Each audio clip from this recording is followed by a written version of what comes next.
see her rolling up, Uber black Cadillac, high heel boots, and a sexy body full of tats.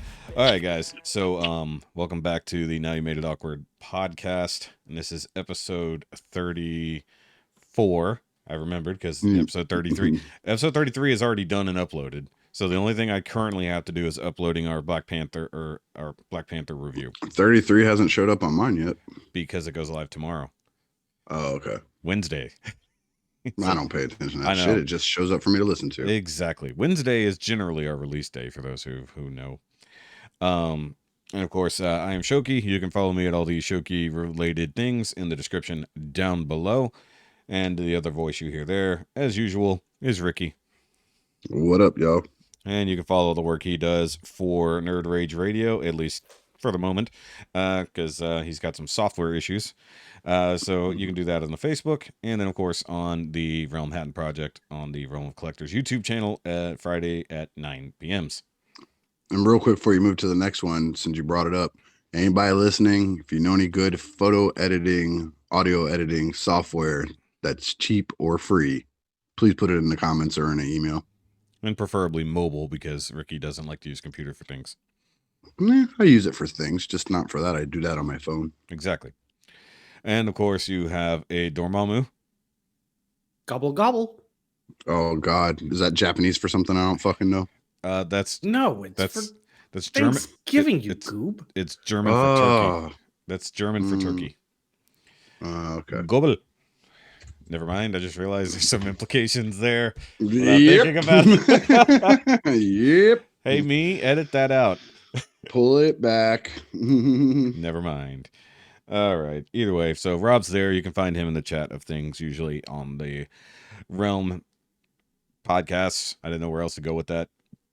And speaking of, I did actually listen to and or watch some Realm Hatton projects to go find the mention, quote unquote, that Ricky threw out there, which was not a mention. It was just an image thrown on screen for 3.5 seconds.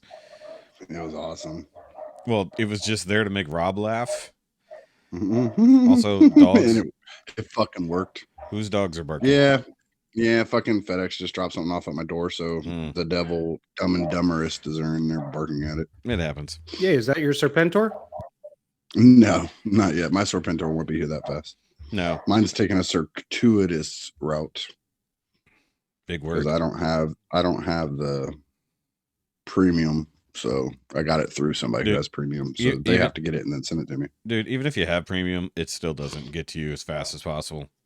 I know a lot of people weren't supposed to get theirs till the end of this week or next week, and they already have them in hand. Dormammu's one of them. Yeah, it's already in hand overseas. So, you know, I'm saying his thing told him he wasn't getting it till like Wednesday or Thursday. He already has it.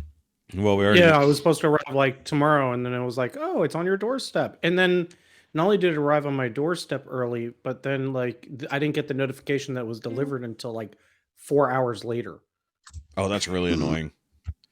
Like, so like, what's really funny is like I've gotten Amazon stuff lately more often than usual, and they used to be the only ones who were good like about knocking. And like now, no, I don't even know. Like I get the notification probably like 30 minutes after it's been delivered. Mostly that's just due to my phone's slow refresh time. Because if I open the Amazon app, it'll instantly give you the notification. But if I don't touch it, it'll just take a while to get through there. And then at least now they're getting a lot better about taking a picture, you know, that it was left on the doorstep and stuff like that. I don't think that makes people feel better. But I was just talking about this with my wife the other day. I was like, that's fucking stupid. That doesn't mean your package was delivered. Because look at me. Let's say I'm an Amazon driver and you have something that says Mezco on it. And I know Mezcos sell for big money on the secondary market. Mezco likes to use Mezco tape on their boxes, so you know what it is. So I could put it on your stoop, take a picture of it, say it was delivered, and then just pick it right back up and take it again. Yeah. Nothing stops that from happening. And except for mine was like a box in a box in a box. So it was a huge box, right? And my wife looks on the porch and she's like, what's that? She picks it up. She goes, yep, it's got to be a toy. She hands it to me.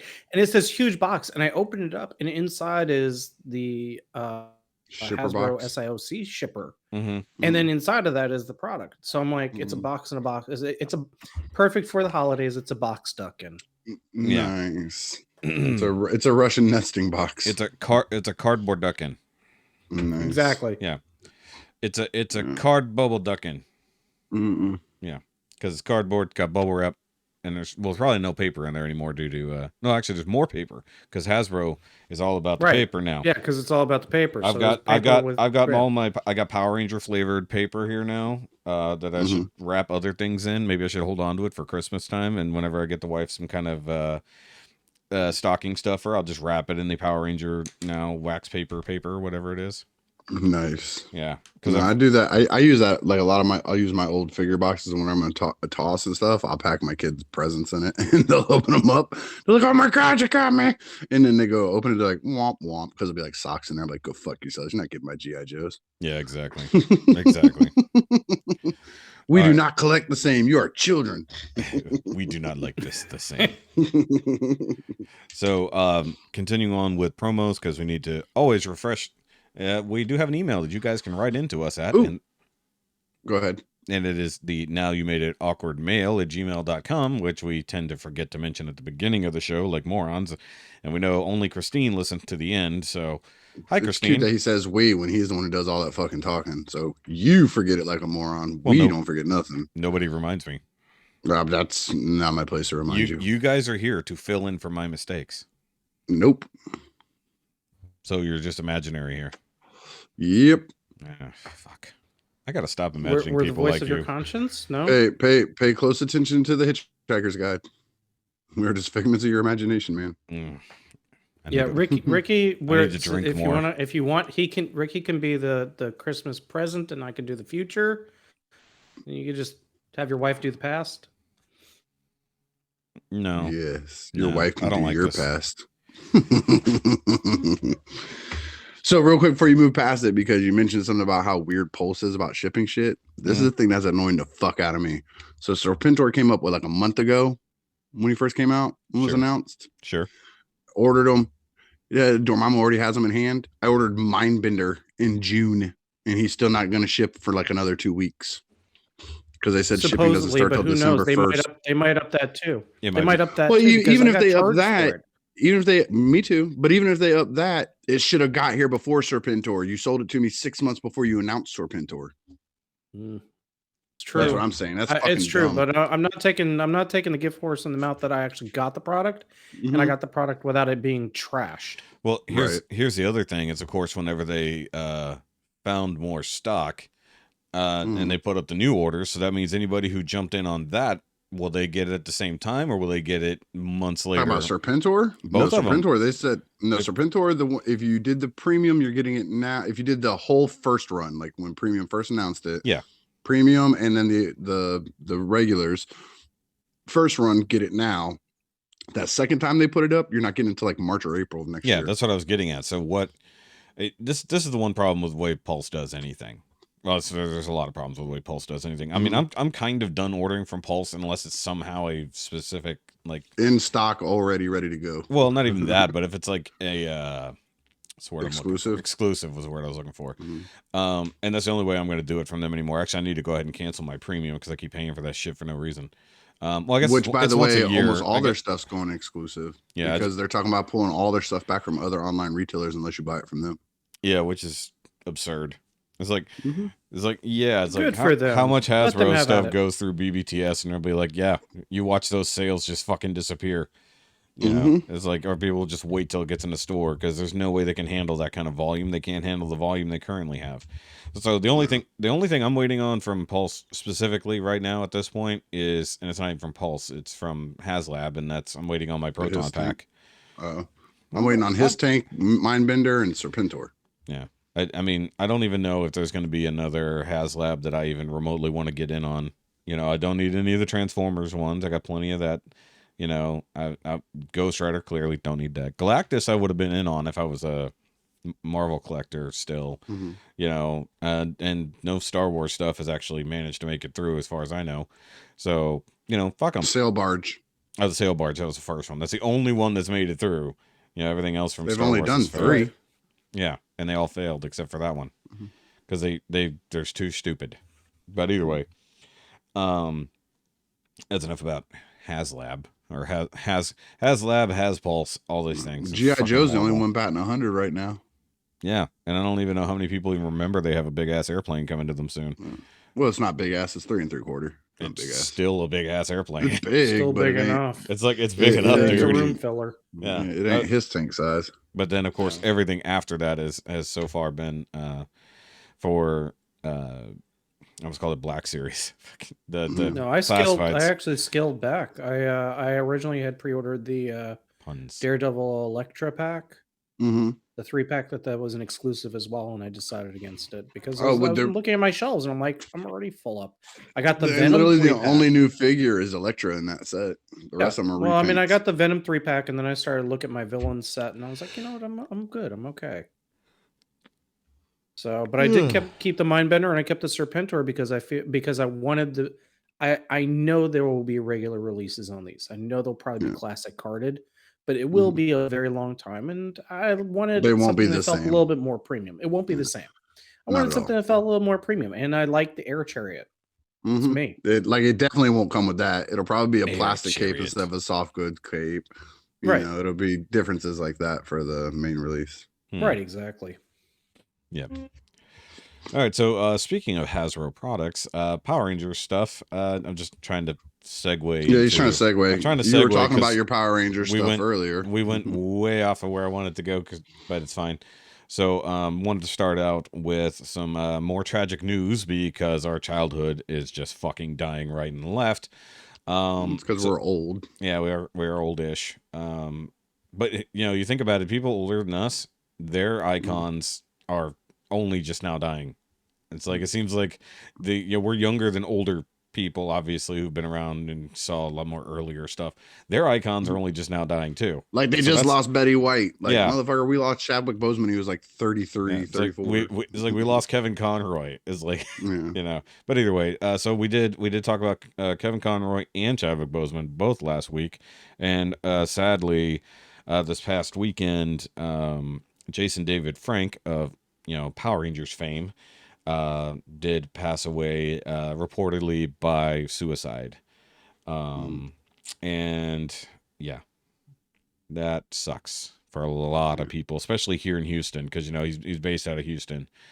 This is where his dojo is, all the kind of stuff like that. So he did mean a bit to this town, if anybody. Plus, you're a huge Power Rangers guy too. Like when I first heard it, I was like, "Oh fuck!" First my Batman, and now his Power Rangers. Dude, we're a fucking double whammy here. Well, I mean, I don't get that invested. It's not like I didn't cry about it or anything like that, but like, it sucks more that the human being is gone. Like, I mean, his character has been gone for a while. It's not like what happened with Chadwick. He died while doing the character. He didn't do it for 30 years and then died. He did it the once or twice, and he died while he was still actively doing the character. Whereas keep counting 4 times. I was being vague, but like JDF, while he played Tommy Oliver from the Green Ranger to the White Ranger to 2 different Red Rangers and then a Black Ranger, and then all the extras that have come since, even doing his own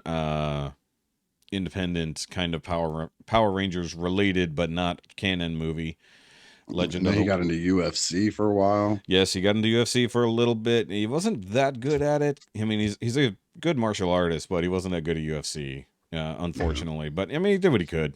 He's made friends all across the martial arts world, made some enemies as well. But it is what it is. And a lot of people really didn't want to believe that this was real. Like, I guess you never want to know that your hero is dead, let alone by suicide. But I know you and Dormammu were rushing around trying to find a legitimate source for it that day when we first heard about it. Yeah, because it came out Sunday morning. Well, because there was a lot of speculation. Yeah, there's a lot of speculation. The initial report was from his trainer, and not from like a family member or his publicist. And it was all clickbaity. The articles. Before it was almost like 6 hours before the publicist or anybody of more credible news kind of came forth. That was kind of the problem with, especially the first article that really was there, and that was Geek Ireland or something like that. Shit. And right, yeah, it was a lot. It was speculation initially. Well, the thing is, they said that they talked to a rep of his, but was not named, and then later the rep was named. So that was the thing. Is like, and all Sunday it was just everyone just scouring Twitter, wherever. And people were getting so mad. They're like, guys, it hasn't been confirmed yet. He's not dead. I'm not going to believe it. There's no official sources. And it's like, I mean, one of his best friends fucking told you. I mean, does that not mean anything? It's like, well, the family hasn't said anything. It's like, okay. Actually, I figured out I figured out part of the reason for that, and that's Yeah. because in 2015 there was a rumor that he had The death died rumor. There was- also by well, suicide. That he had died by suicide, and it was a fake story. Yeah.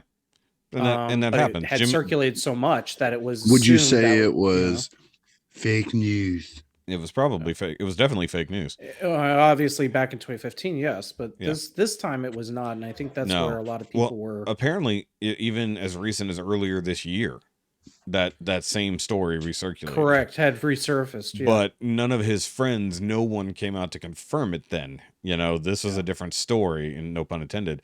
But like, and then within hours, you know, even Walter Jones, who has somehow come up on this show in the last 3 episodes, Black Ranger, the Black Ranger, Zach. and they're good and close. They do the con circuit together and stuff like that. A few of them still do. Some people go out on their own, but like he was the first other Power Ranger I saw to confirm it. Yeah.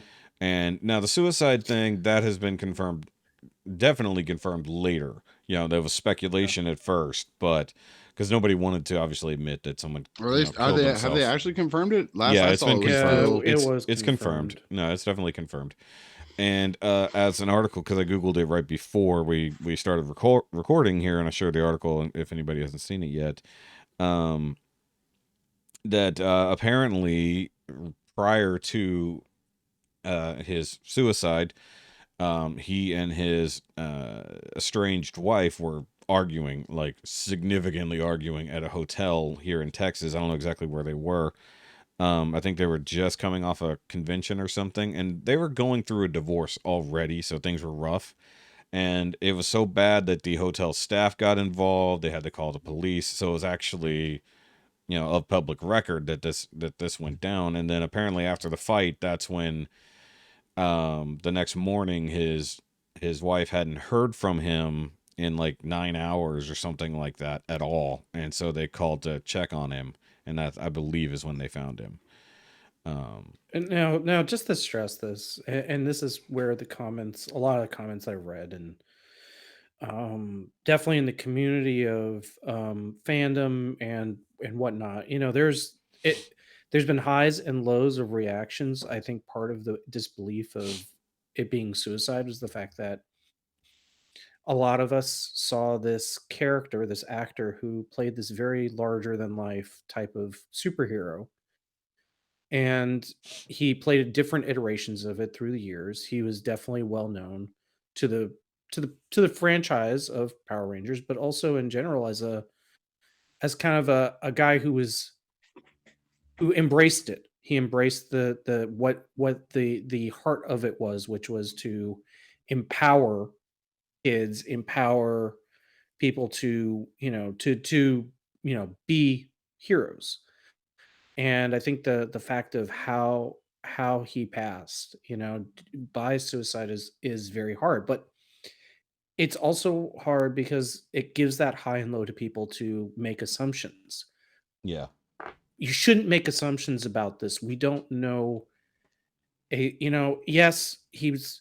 We kind of know these details about his personal life. That's the curse of celebrity. Yeah. But we just don't know. He had come forth in the past as well as having other issues, Depression, and a lot of other things. Right? He's dealt with it for a depression, long time, etc. And so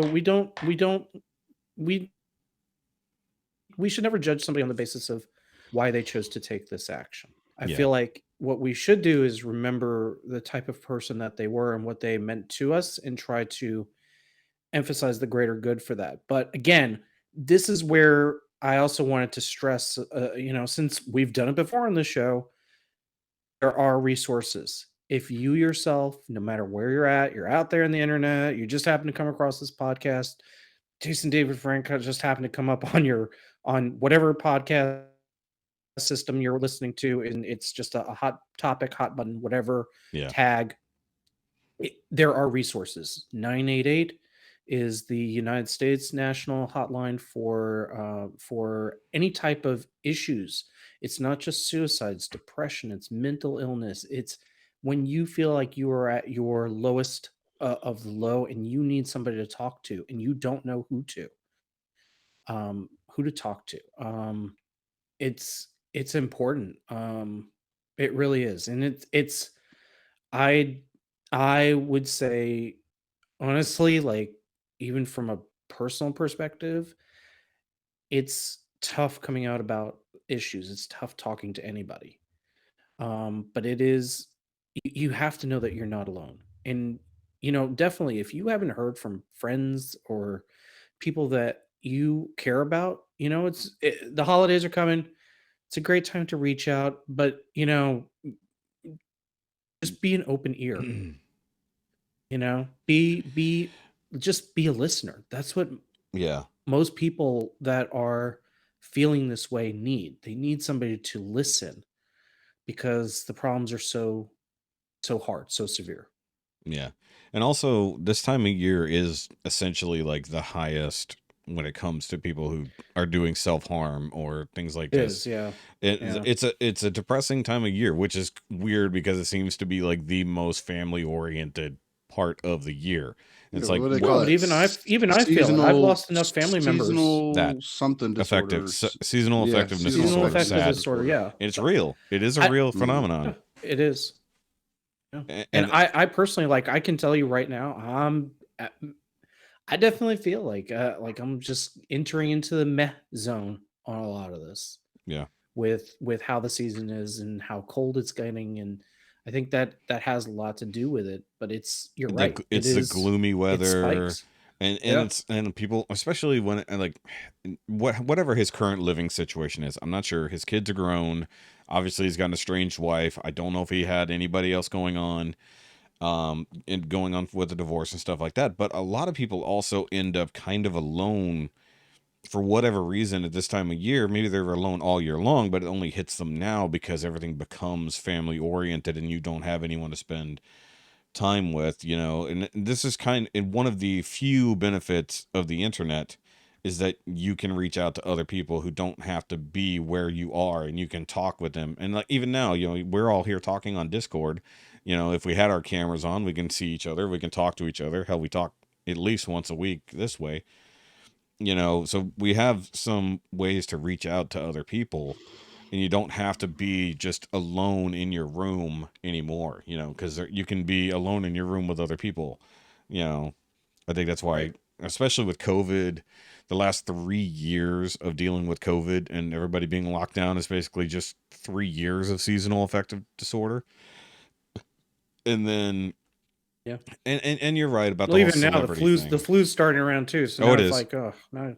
My Yeah. my wife's boss, uh, at least in their, because they work for a respiratory clinic, so this is what they deal with. It's like flu is everywhere right now. COVID is nearly non-existent currently, so it's like, yeah, still take care of yourself when it comes to those things. But that aside, it's really fun. Going back to the main topic there, celebrity suicide is sadly nothing new. And they do have friends, they do have family members and stuff like that, but it is of course the fans that feel it seemingly even more so, because it wasn't just the person they loved, it's the character that they attached to. Or characters. Yeah, same. Yeah, like Robin Williams was across so much stuff in my life. Yeah. Robin Williams was such a massive one. Robin Williams was crushing for me. And yeah, me too. Like, one being a short, hairy man, I was very much felt that one. But and when it comes to people like that, it's the people who, what is the phrase? It's something who shine the brightest, need the most help, or something like that. I forget what that is. Or have the most darkness inside, something like that. Someone who lived to make people laugh, was so depressed and so damaged on the inside that they sadly ended their life. And that happens so often. People put on a fake facade, whether it's for a TV show, whatever it is you're doing, a radio show even, or podcast. You know, you never know what people are going through, because most people, like Rob said, don't talk about it. They don't let their feelings out. You know, they don't share what they're going through. Yeah. You know, Well, and I you think I never mentioned know. it. There was a quote that somebody had put into a forum, and they were like, you know, they kind of emphasized, they said it in a way that made the most sense to me, because it's kind of how I feel about it. That yes, celebrity deaths happen. It's always kind of that it's strange. It's a disconnect almost, because you're not in that world, but they have been part of, you've watched what the work that they've done. It's like watching somebody go to work. You watch somebody go to work on a daily basis, Yeah. and then suddenly they're not there. And the way that this person stated it was that, you know, it's kind of like a piece of the night sky has gone out. Like, you've spent years living on that street. There's always this house that was on the corner, and it's always Yeah. visible, you know, nearby. You don't know who lives in it. You really don't even know who owns it. It's just always been there. And then one day you move away, and then like a couple years later you come back and that house is gone. Like, you don't know how. You don't. It doesn't really matter that it was there.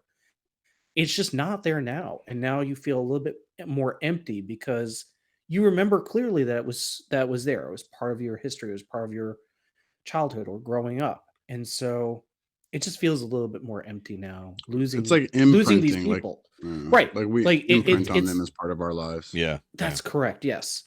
And so losing people like Carrie Fisher, or losing people like Kevin Conroy, or losing people like Jason David Frank is makes things feel a little bit more empty, because it's what we grew up with on a societal level, but it's also what we grew up with as kids. Yeah. These are people that we envisioned, or we even played with the toys Or that played as.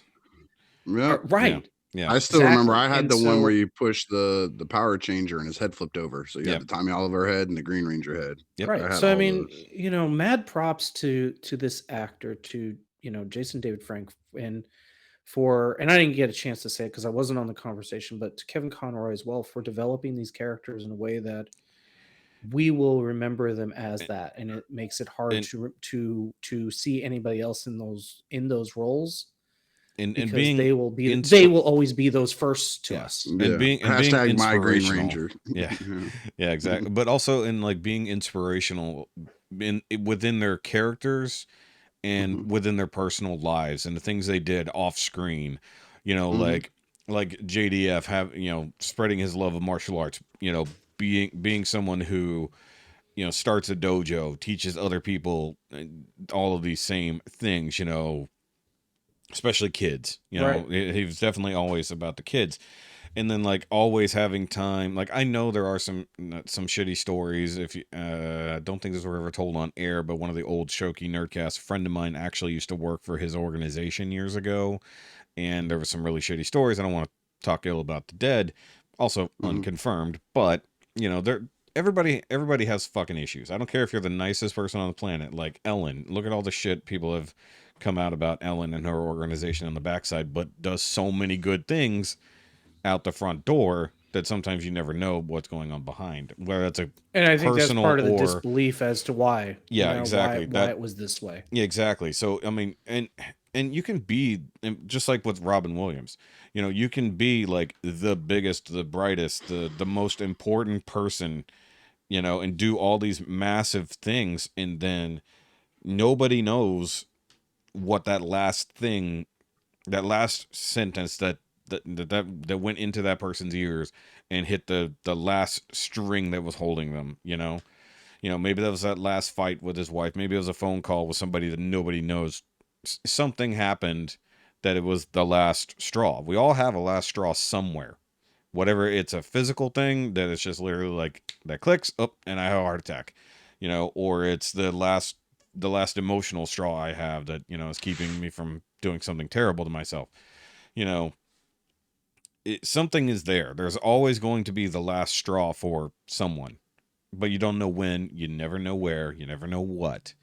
And you might be the one who said those words, you might have heard those things and you thought nothing of it, you know. So sometimes it does matter also, you know, to say these things is like not just be nice and listen to people, but also be nice in general, because you never know what other people are going through.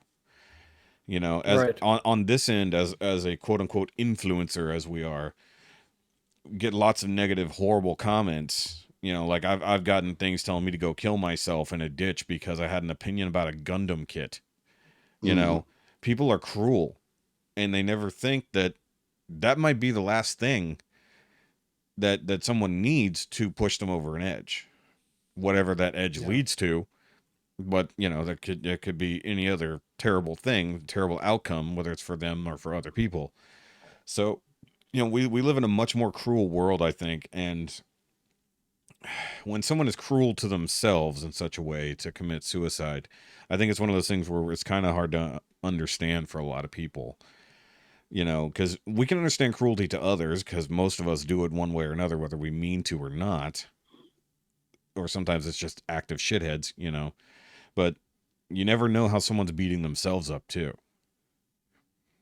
You know, it's like for a lot. You know, we talk about self-deprecation all the time, and some people that goes really fucking deep. You know, sometimes it's just joking around, like I can't do anything right, and then sometimes it's just like I literally can't do anything right. You know. Yeah. Yeah. And so all I know is I'm not a big fan and believe in it and all that stuff, but I do hope, you know, statistically it's not accurate, but I do hope that rule of 3 applies here, because this has been 3 big ones for us, you know, pretty close back to back, even though one was a while ago.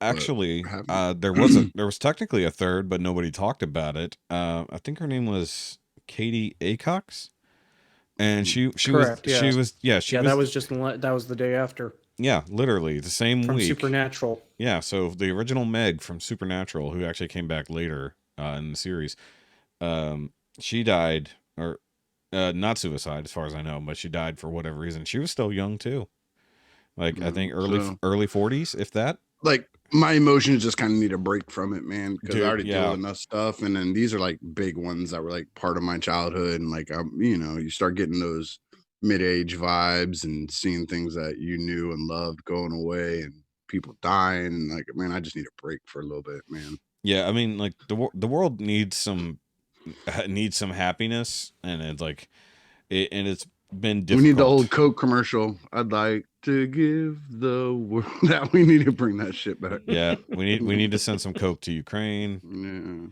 Yeah. I mean, I can get Coke right around the corner, but I mean, well, I mean, you are in Florida. Yeah. I mean, I'm here in Texas. Goes Coke everywhere. But the liquid kind, not the powder. Oh, okay. Oh, yeah, the boring kind. Yeah, this is Coke country. Unfortunately, you know, we're a Pepsi and Dr. Pepper house here. Ironically, I like Dr. Pepper, but I don't know if that's irony. Yeah, but I'm a Coke guy. I'm so sorry. Well, Dr. Pepper's also from Texas. Yeah, supposedly. Coca-Cola's from Atlanta. Yeah, I mean, we make a lot of it here, though. Like, surprisingly, and they have a stranglehold on the soft drink arena here. Like, well, a lot of it also comes up from Mexico. Oh, sorry, the wrong Coke. Yeah, that's fentanyl. No, you get they have the Coke down there that has you can buy them in stores now. Coke and Mountain Dew and one other one that's Mexican Coke is great. Mexican, I like Mexican Coke is fantastic. Mexican, they use the sugar cane in it instead of the that's like Dublin Dr. Pepper. Most people don't know about Dublin Dr. Pepper. And that's pure cane sugar Dr. Pepper, which is really good. I mean, it's not good for you, clearly, but tastes significantly better than the high fructose corn syrup Dr. Pepper. And you know, they don't actually do the real sugar Pepsi anymore. I don't know if y'all noticed this, but that was actually pretty good too, in my opinion. Now that we're on, I don't drink Pepsi. Like, I'm not a Pepsi guy. Well, unlike other people, I do not think formula's changed so much. I've switched to Pepsi. The formula bugs in it. It does not, Pinkerton. I've been called worse things, man. I'll take that and wear it like a badge. Yeah, no, it does not taste like it has bugs in it. Kind of does. What about RC Cola? Oh man, I haven't had Royal Crown in probably 30 years. I used to drink it a lot, like over Coke. Like when I switched from Coke and Dr. Pepper, I started picking up RC. So you know Coca-Cola better than RC was Stewart's. Stewart sodas. You ever had? Well, you're up north. You ever had Dr. Brown's? Like I love Doc Brown's like cream soda. Yeah, my dad really cherry, liked Dr. Brown's. Yeah, their cherry sodas are really good. Yeah, it's a northerner thing. Like you get them in delis and stuff up north. Yeah, like my grandfather would buy it all the time. You can get it at Publix here, man. I love their cream soda, man. That's my jam. Nice. Oh, you know what's really funny? Okay, so you know where I was talking about the Zoom call a little while ago. The guy I was talking about who's also here in Texas. He works for Coke. So I was just thinking because you were talking about Publix and stuff like that. So I was thinking Buc-ee's, you know, being a very big deal, especially here in Texas. Yeah, but it's a very well, I mean, gas station, food mart, everything. You know, you can get almost anything you need at a Buc-ee's. But the last when we went on our road trip, you know, a couple months ago, or October. I forgot where. Fuck, that wasn't only October. Why is the time between October and November seem like really distant, even though they've been going by super fast? Either way, but I noticed that like most of the Buc-ee's and other gas stations we went to, like there was no Pepsi products. I thought it was really strange. I was like, they've gone so far as to pushing it out of Buc-ee's. I was like, that's pretty bad. You know, we had to go all the way to almost San Antonio before we got Pepsi products in a Buc-ee's. So that was weird. You know, side tangent there. We went from suicide to Coca-Cola. We need to buy a world of Coke. Yeah. So either way, so rest in peace, you know, JDF. You know, for sure. Hopefully you'll find peace where you are now. And lots of positive thoughts and prayers for his kids. And even his ex-wife, because I know that's a heavy burden to fucking tote. If you think you're the person who pushed somebody over the edge, that's hard to tote around through life. And reading the article that I shared here in the chat, apparently it was his second wife.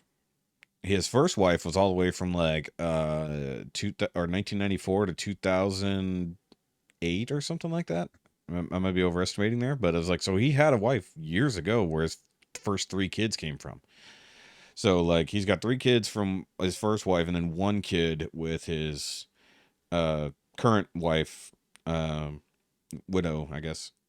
Also, something I forgot about, his stepdaughter, if I recall correctly from the article, committed suicide either last year or the year before. So like there was already something there within the family circle, unfortunately, you know. So, and of course happening right before the holidays too. That's even shittier. You know, we talked about the season kind of sucks. It's like, but to do it right here, and even going back, and I don't even know if I've ever talked about it here. Jessica's brother committed suicide on New Year's Day 5 years ago, if I recall. And apparently nobody knew what he was up to. Everybody thought, you know, it's the same thing we talked about. You know, nobody realized what was going on. Like almost nobody knew he had a girlfriend. And there were so many things going on behind the scenes with drugs and everything else that people apparently didn't even realize was happening. You know, and clearly some kind of depression, you know, that led to even going to that level. So, you know, like we said already, you know, you never know what anybody's going through. People often put on a fake smile. So like if you are going through some shit, like Rob said, you know, give the hotline a call. Was it 988? 988. And then the suicide prevention hotline as well. You know, if you just need that. And if you're looking for anything else like therapy, there's lots of online therapy websites and things like that now where you can reach out and get things. You don't have to go to a real doctor's office. Obviously not sponsored or anything else like that, but you know, it's out there. And a lot of people snub therapy thinking, I don't need that shit. Nobody wants to hear my problems. It's like, no, the problem is that you're not telling anyone your problems. It's like finding someone who will listen matters. You know, and people really have to pay attention because like it's not very in your face. Like that. I remember when Chester Bennington committed suicide a few years ago. Yeah, they literally released a video of him just a few hours before he killed himself, laughing and joking with his wife and kids and friends.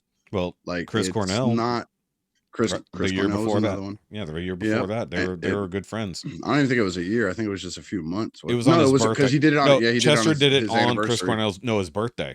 It was his on birthday. It was his birthday. Yeah. So I'm saying what I'm saying is you never really know. Yeah, and I remember when Robin Williams died, they went around. There was the meme going around with his quote on there about something like all it takes is a fake smile and people won't understand how you're really messed up inside or something like that. Yeah. People can do that. When people, you have to know that your loved ones around you better than that.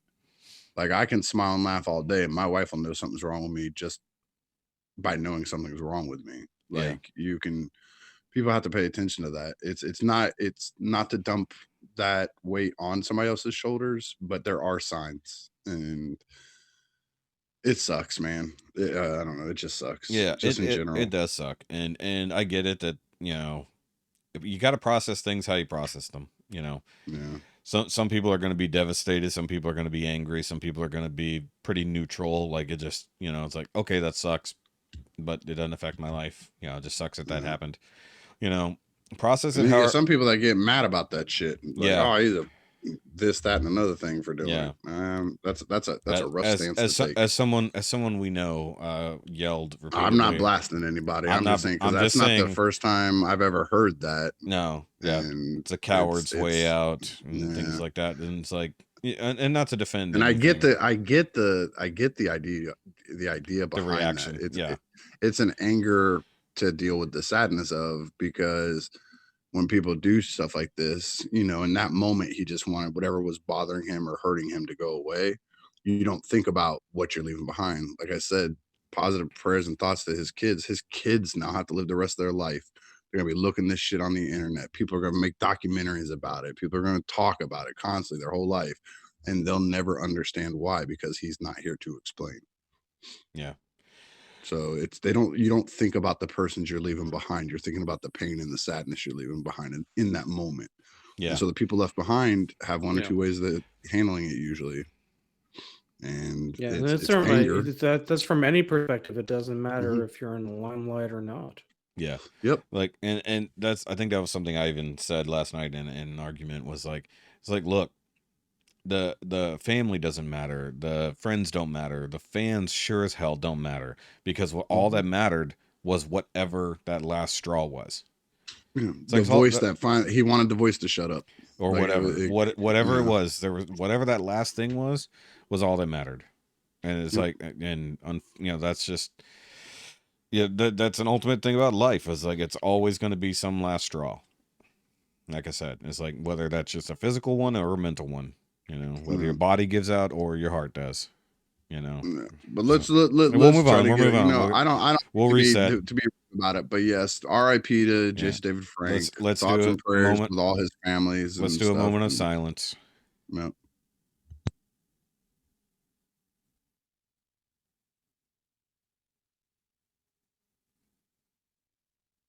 All right.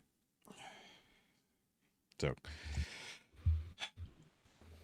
And let's keep it tamped down for like at least a few weeks, like no more. We'll just.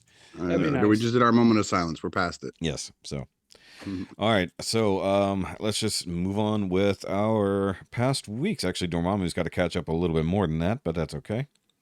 Actually, let him fire off first. Yeah, let's let Rob go first since he missed the last episode. Okay. So. Well, technically, you missed Black Panther episode. I don't think you missed just Black Panther. Yeah, that's right. Which I did. I did. So I'll talk briefly about that. Yeah, throw that in while you're at it. Yes, sorry. Yeah, so I did go to see Black Panther on this. That's not this week, but last week. Give your 10 scale score and then explain it. 8 out of 10. 8. I know that's high, but it felt like it was more of a. It felt like it was more of a very more. It felt like it was a more thorough Marvel movie, and by that I mean that it was definitely fleshed out in a way that it didn't feel like it was all over the map. There was a lot to it. I think it was very respectfully done in the spirit of Chadwick, while also kind of maintaining to a lot of the comics, which I have read.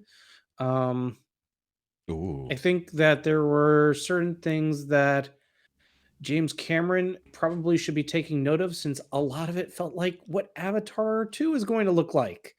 We're not talking about that trash ass movie. We're talking about Avatar 2 looks way better. Avatar 2. Kara just told me today it has to reach the $2 billion mark just to break even. I read that as well today. That just came up. I'll send you the link, Shoki. Okay. Nuts. This was from Deadline, was apparently it has to make money or it will be a complete and epic failure on the part of the studio. It has to make more than $2 billion or it's a failure. It has to come in as literally the third or fourth best movie of all time in order to kind of make the bank. Well, it better actually just go ahead and make the first, take over. Anyways, let's get back on the Black Panther. So back to the movie. I feel like it was definitely respectfully done. It felt like a more serious tempoed Marvel movie, which was refreshing in the face of everything else that we've had that's been the ha-ha factor since literally all year. And I do want to add just real quick, you weren't here, so you haven't heard our thoughts on it. So no, you're giving I got kind of the general gist. I mean, take it for what it's worth. I enjoyed it myself. But we didn't trash it. Like, he's making it sound like we trashed it. We both gave it a 6.5, possible 7. No, that's fair. I feel like that's fair too. I feel like that's pretty fair. There's a lot that's like, okay, well, this is just kind of that bridge of, now you're trying to move your characters on. Yep. The CG wasn't all hectic, and I was okay with, and I'm okay with that when it's not like all, a hot mess of what's going on in this action scene. There were some sketchy green screens that looked like they were pickups. There were some sketchy green screens, but it wasn't nearly as bad as I was expecting. It was so much CG though, dude. Like, if it was not a basic human being standing there wearing human being clothes, it was CG. It was crazy how much was going on in that movie. Riri Williams was not needed. Thank you. We both said we all agreed with that. She didn't need to be in this movie at all. She didn't need to be in this movie at all. Or she didn't need to be a presence. She could have been in the movie, but not Easter egg at the end of the movie or some shit. And we agreed that she was just a MacGuffin and like an unneeded side character. Same thing for the Madam Hydra Everett Ross piece. Yep, we said the same thing. Well, actually, just tipping her into there, like, just to keep that concept rolling is fine. But they didn't need to keep going back to it over. And they didn't need to be married, and I didn't need to see any of their. We used to be married, so now we're kind of friends and we can spar with each other. Didn't need none of that shit. Well, I think it was clear on his part that he wasn't aware that they were on this level. Like, are we good like that? And she's like, it's fine. Of course, all she's doing is using him for the information, knowing that he's spying for Wakanda. Which we know she knows. We aren't like, there weren't any big surprises in this movie. In my opinion, no, but they were put there basically to lead on the Thunderbolts. The phase. She's the Thanos. It's all for the sake of. She's Thanos. It's all for the sake of the phase. Yeah. No, she's not. Well, actually, Kang is the Thanos. She's the Hydra. Loki. Hold on, she's Loki. But she's the Hydra. But she's been through more things and been interactive with more characters that will matter in the future than Kang. Also, I will submit that Seinfeld is part of the multiverse. So there. No. I'll take it. So this is the one universe where Elaine just went off the deep end because Jerry died. What's the deal with all these phases? So, no, what it is like Jerry died. Jerry died because of Kramer. So Elaine went off the deep end, killed George, and then what's became the deal Madam with Hydra. the She-Hulk episode? Can you explain it to me? I love how everybody does what's the deal with, but he actually didn't do that as much as people meme it out to be. That's what I was finding funny. He did it almost. He did it almost red, white, and blue. He did it in almost every cold opening of Seinfeld. No, he did a cold opening, but everybody always thought it was a what's the deal with, and they only started doing what's the deal after it became something of a meme. Like, you gotta go back and rewatch it because he mostly was just monologuing roughly about a lot of the stuff that was happening in the show already. Some of it was random, but other parts was like tied together. But either way, it doesn't matter. I do want to see Seinfeld in honestly, like movie. I rated it higher than you guys because I felt like it was definitely more of what I really wanted to see out of a Marvel movie. which was actual follow through, plot, and a proper beginning, middle, ending. So question that this was an important thing because Ricky and I think we're slightly contentious on this. Should they have just recast Chadwick or recast T'Challa and kept the story as it was moving forward? What are you saying contentious? No, because there's I didn't think they should recast him. No. That was why I said Black Panther. No, that's why I said it was contentious because I believe they should have just replaced him and kept moving. No, because I think they should have multiversed like what's his face into it is what I was saying. I don't even think that what's his name into there. No, yeah, because No. Killmonger was him in the comics, and it would bring a big name back to the movie. It's somebody we know can act, and it's somebody that we all know recognize his face. It's But all nobody on brand. nobody would want Killmonger back as alternate T'Challa. Nobody would that want wouldn't have nobody worked. would And- want and- Shuri as Black Panther, but here we are. I mean, it's But here's just the thing: you can't say Michael that. B. Jordan, the actor, would not want to. He wouldn't have done it. He did not want to play, and he actually came across when they asked him months ago, actually about a year back when Chadwick had first passed away, if he wanted to, and he said absolutely not. You know, he died 2 years ago, and most people. Or, I'm sorry, forget that. was it 2 years? Has it Two- been? he died in 2020, 2020. August of 2020. Yeah, Oh, and you got to think Black Panther dropped in 2018, you're right. so it's been a while. But So- yeah, no, I don't think so. I don't feel because Shuri is also comic correct. for Yeah, a but small so is- period of Follow through time. on that. So is Killmonger. That's why I brought him up. I know, but But- I And feel if we're like going no. comic accurate, so is Storm. We could have had Storm True. from the X-Men play, and we could have very had Halle true. Berry in there. Very No. true. But no, I don't think replacing him would have been the right solution to it. It would have just sugarcoated it too much, and then people would have been blaming Disney and the writers, and And it would have been how insensitive and and et to cetera. me, So, I don't give a fuck what the fans want. Yeah. It just to me at this point, I want this, and this is something I don't think I said it when in the review because I haven't edited it yet. Story over everything. right. To me, Well, the story makes sense, and it wasn't a bad but- story. no, but I think but- this one is the one that upsets the least amount of fans, and especially that's, making a but that's female why I don't protagonist. care. In this Yeah, but, day and age, again, making a everything can strong be female fixed. lead is a smart play for Disney. It's It was a terrible very play. smart play. Yes. Okay, so Not we for need Disney. Mike to come in here. Smarter than Ray Skywalker. Where's Mike? But yes. Where's Mike? Yeah, but I'm sorry to tell you, Mike might be loud, but he's part of the vocal minority in this day and age. Yeah, but So that's what I'm saying. This was the least amount of pain Disney could have took. except that we don't know that Shuri is even bothering to stay as anything important in the future because she That is abdicated true. the queenship. She and is. It's potentially not that the she's throne. not just because she's not taking over as queen or as ruler on Wakanda does not mean that she will Don't not say that. You're continue. gonna start a whole conversation with Shoki where he'll fight and argue with you about the king, the royal person having to be Black Panther, even though I proved him wrong twice, but he'll just You didn't ignore prove it away. anything wrong. The problem I is did. no. The problem is the story. Civil War proves your entire statement. The wrong. problem is Civil that War they does. haven't actually done enough with that in the movies to Civil War establish proves it well. wrong. No, A pre-existing movie and proves it wrong. and then Endgame proves it wrong, and then the next movie proves it wrong. Everything. How did there's- Endgame prove it wrong? Because why would the queen become the ruler again instead of just putting it up for Because she was battle? Queen Blip. Regent. What? It But was- why? she was Queen Regent, and that's her title, plus the blip. Yeah, but they still could have put it up for ritual challenge.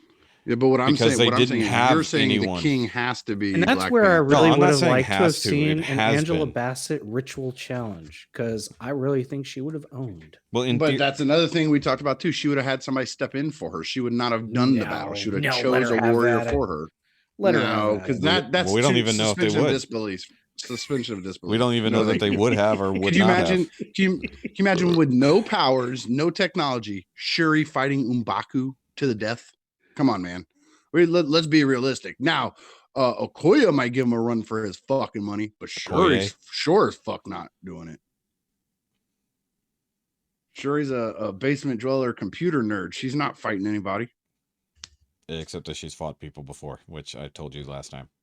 Dude, She fought Killmonger in fucking the first movie. Yeah, with her Sonic gauntlet. with Yeah, but she technology. still That's what I fought said. people. Without and again, I started the whole statement with imagine her without any technology or but she powers. So still I already got up there to negated fight. that argument. but that negates that argument because you're saying she did fight, but she did with technology. Anyway, She-Hulk sucks. She-Hulk's better in this argument. But yeah, my opinion was that it was good. Anyway, moving on with my week. Just a lot of this, that, and the other. And I did get to watch. I am up to date on watching Andor. Nice. Good. I actually started watching some more Letterkenny this week. So again, moving up into season 7 now. Yes. You're way past me 'cause I'm still paused. So question. Did the Mary Fred thing happen? No, not yet. Okay. Spoil away, dude, because I'm probably going to stay paused for years at this point. Yeah. So, well, okay. So I believe season 7 is where they got engaged, or no? Because I just watched it. Season 6, season 7. Who got engaged? Season 7. I'm up to episode 2 on season 7. So okay. So it's the end of season 7 that I'm gotcha. alluding to. Gotcha. So there's a problem with me rewatching it because I'm plowing through it, not paying attention to the seasons. Yeah. Because I've seen it already. Now I'm just rewatching for catching new things, which I've done.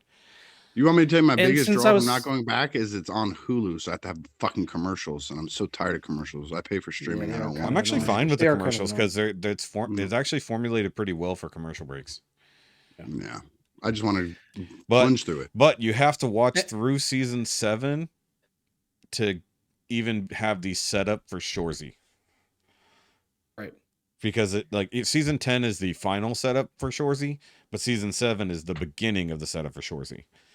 So you have to get that far even before, because there's characters established and there's a lot of stuff established in season 7 that all play into Shorzy.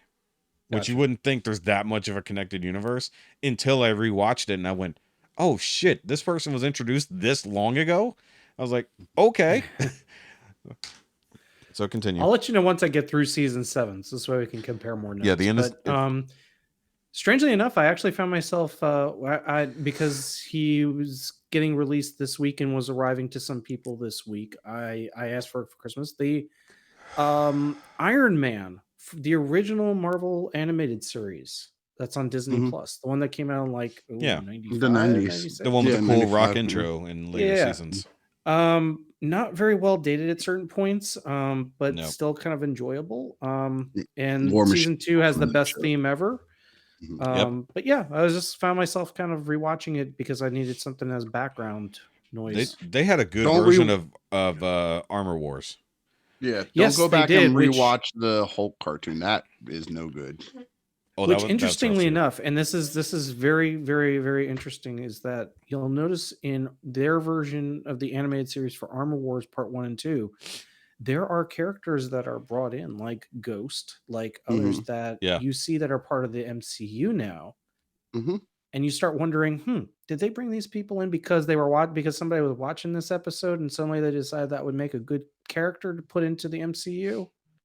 Probably when they were doing their homework on Iron Man, probably came across all that stuff. That's what I'm wondering, because there's a lot of throw from these characters that are in there.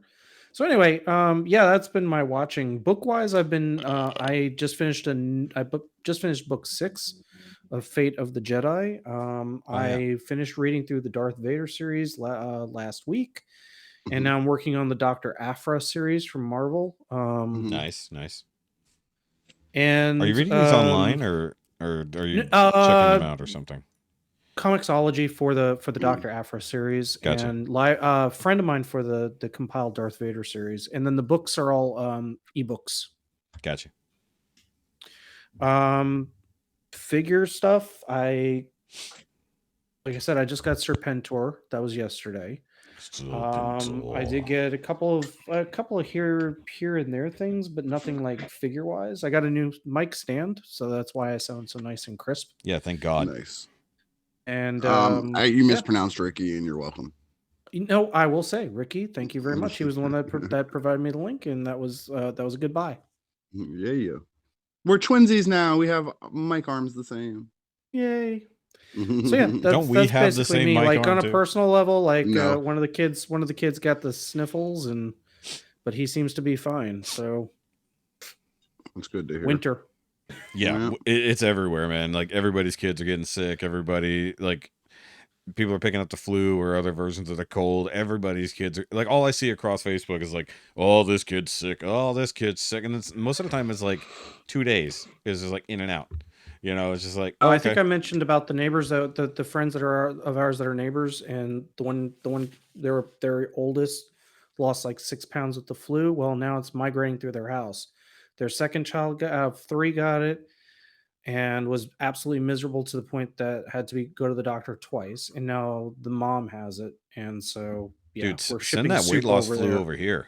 I need some weight loss flu. It's called AIDS. It's not hard to find. That's too Ew. much. That's too much flu. Aw. Way too deep, dude. Way Well, too you can deep. you can Take it live with back. AIDS That's Take it what back she now. about said. 25%. That's Well, what she said. Well, if all the Hulu commercials are correct, you can just live with AIDS, and you can. What is it? I'm pressing play. Yeah. Of my life. Jesus. See, thanks a lot, Which Letterkenny. makes me wonder what type of market they think I am, Hulu. Dude, it's everyone. It's not just you. That's their general ads. These aren't targeted. They show it on kids shows. They show it on It's ridiculous. everything. Like, I've had to I'm explain pressing it to my play. kid, like not explain it, but like, never mind. You don't need to know about that. Like when they've asked questions about these Like commercials on kids shows. you need Prevlar 19. I know all these His other and hit the hymns and hers. hers, her. And I haven't seen as press many play. hers. I haven't seen hers as much lately, but it was like really big in October. Like, but lately it's been all HIV. During breast cancer awareness. Oh, month, I saw a big. bunch of political ads on Hulu, which I thought was interesting. Like, Oh, that's but weird. they were more localized, so that was interesting. Not me. The only time I've seen localized ones were on Pluto Unless TV. it says burn it down and bring back the monarchy, I don't care about political fucking shit. We have a monarchy, except the problem is it's in Hollywood. We worship Womp, our womp. celebrities as royalty. Womp womp. That's not a monarchy. It's the Kardashians and Jenners. They're our royalty now. No, they're not my royalty. Used to be the Kennedy. Hashtag not my royal family. Used to be the Kennedys. Now it's the Kardashians. No, you No, live in a thanks. fucked Nope. up America. I've never. I think that's the title of the episode. I've never seen a Keeping Up with the Kardashians bullshit. I've seen Kim Exactly. Kardashian maybe twice in picture. I don't care nothing about. There's literally TV shows about how important these people are, but I don't watch them. Royalty, so they're not my royalty. Okay, well, there's a lot of people who also didn't like the Queen over in the UK, but it didn't make it to where they weren't the royalty. They still watch stuff. Speaking of Keeping Up with the Kardashians, that is something else that I watched that would actually be a good family watch for y'all. So Disney Plus has they released Zootopia Plus last week. I was wondering what that was. Yeah, what is that? So it is six shorts that are parts of the characters from Zootopia. It's Tales of Zootopia. Bits of the It is, but they use parts of the movie so to it fits frame in. the references. So it fits of in these where the characters. movie is with the characters. Actually, that's not a bad plan. Yes. I was wondering what it was. I was like, I've seen They're doing Zootopia. that a lot recently. It seems like that. And by the Baby way, Groot ones, and then the Star Wars ones, and all these ones. It's really funny though, and it's really well done. And by the way, Zootopia is a great movie. Yes, it is. It's actually a really good fucking movie. Dude, the wife made me watch it. Will get me Yeah. every fucking time, dude. I laugh. There is a tears whole there's a whole short dedicated to him. Yes, Flash. there is. There is. I've seen. Just I've him seen laughing. Because Flash, isn't it? No, in the Like, car. It's so much better. It's so much better. When he pulls have up to in the watch it. sports car, rolls the window down real slow, and then hauls ass away. Yeah, it's like, good stuff. so his right foot works really well, or claw, whatever it technically is, because his appendage. Was he a 3-toe or a 4-toe sloth? Don't care. Too busy laughing at his face. Doesn't matter. It matters. Did he have But green fuzz on his really back? quite good. Really quite good. And one of the shorts is kind of like a Keeping Up with the Kardashians type of thing. So like a Real Housewives kind of thing. I do have a question though. If they ever do a proper sequel, will it be called Zootopia? Oh, don't stop. On with your Stop week. giving them Oh ideas. my God. That's brilliant, but stop giving them ideas. It's not brilliant. It's okay. Disney doesn't listen to this, or they'd fix their Marvel shows.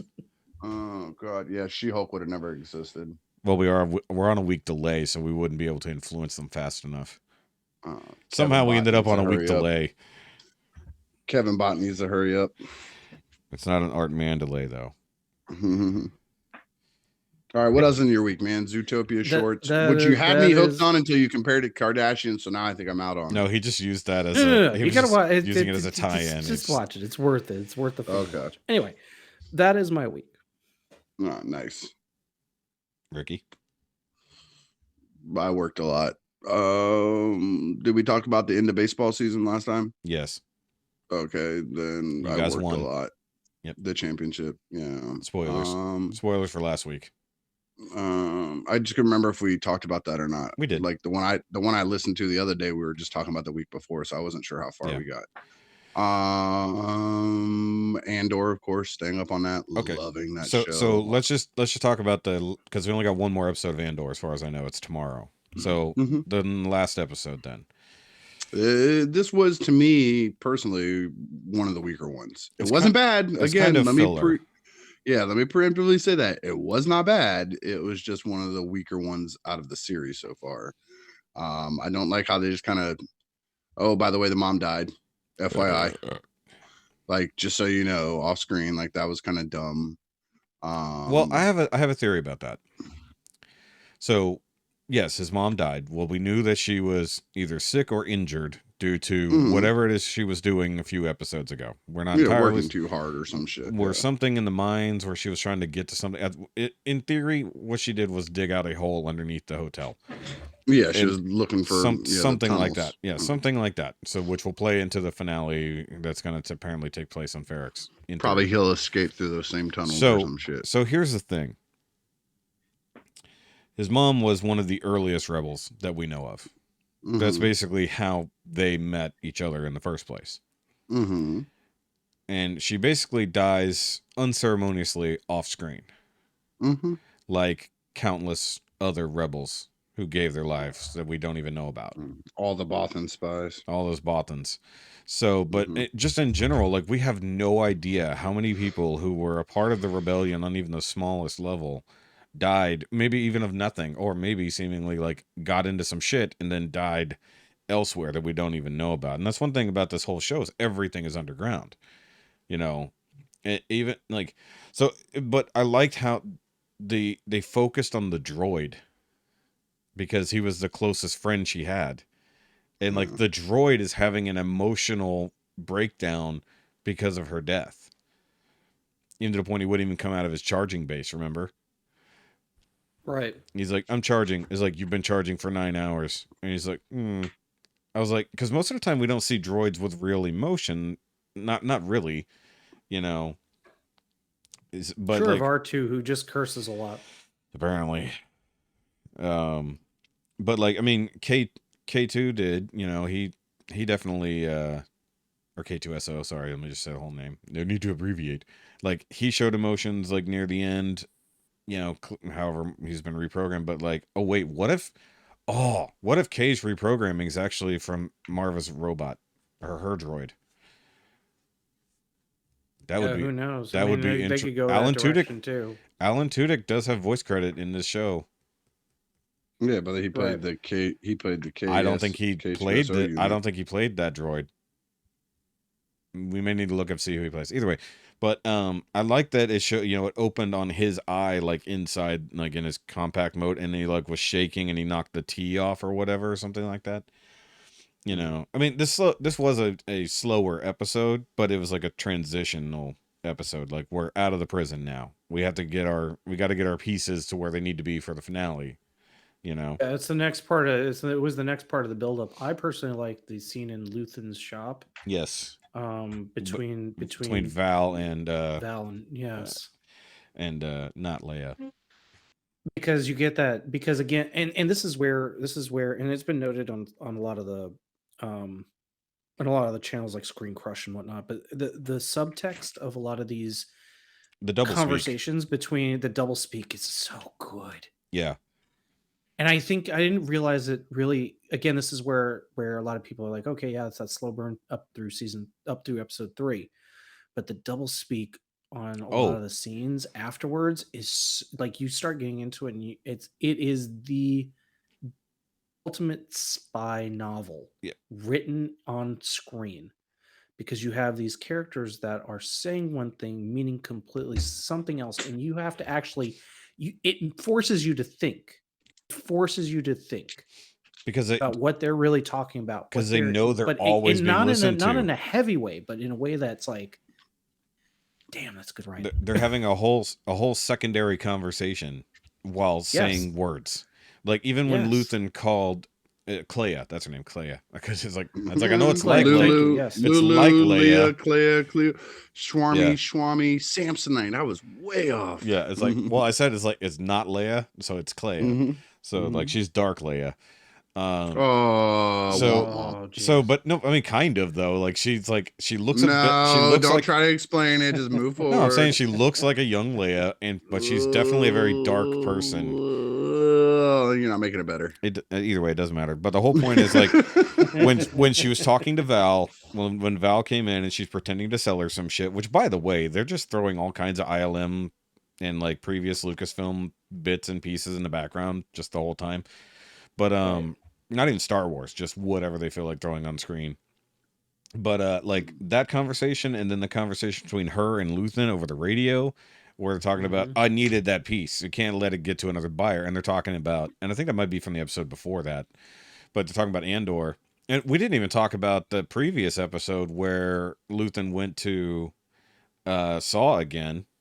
Or was that in this episode? And I'm just combining them. Okay, so I'm combining them. That was this episode, yeah. Okay, so I'm combining last episode was the spy one. That's right. That's right. Confronted the spy.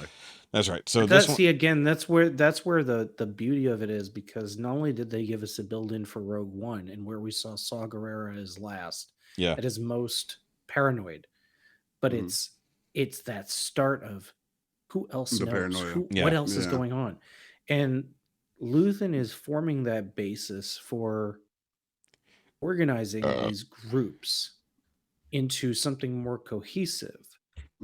But then we know what happens. Split, and the question becomes, at what point does Mon Mothma take over? Probably after her daughter gets married off to the gangster. But I think there isn't, because in was it in Rebels or was it in Clone Wars, where it had to have been in Rebels, right? Because so like where she basically is like, in Rebels where she's yes. So we do see that at some point. But like, I think her breaking point, like now, is like, because she's done so much, we find out what she actually did, where she's basically been funneling money to fund projects, you know, from her from her personal accounts and stuff like that. But she didn't talk about why it mattered. Like when she spilled the beans to Val, like, and she's like, it's all but one account. Only one account is fucked up, and I can't get money back into it, like, because they're watching everything I do. And basically using like a foundation to fund all these rebel activities throughout the galaxy, and then you got Luthen over here. She was embezzling, and now they got their but the thing is, it's her CPA money. CPA looking into everything. But the thing is, it's her money, so it's like really. It's the husband's that he's raised through his political connections, and she's been funneling off. No, it was her money to begin with, because she's rich too. Like she was just married off to the husband or whatever, but it's still her money as well. It's like, but the thing is like, it's that the Empire is coming back through and checking all these influential people's money, which, you know, in some aspects, I could see why this might be a good plan, you know, to see what they're up to and where their money is coming from, you know, and even in now and maybe modern day, in our day and age, in our real world, maybe that'd be a good plan too. But the idea that like now she's actually gone against her previous decision in the other episode and actually is letting her daughter learn the old ways as it is, whereas she's been against Chandrilan tradition. Well, she didn't choose it, because remember when the sister asked why you're letting her learn this, he's like, she just wanted to do it on her own. I couldn't stop her.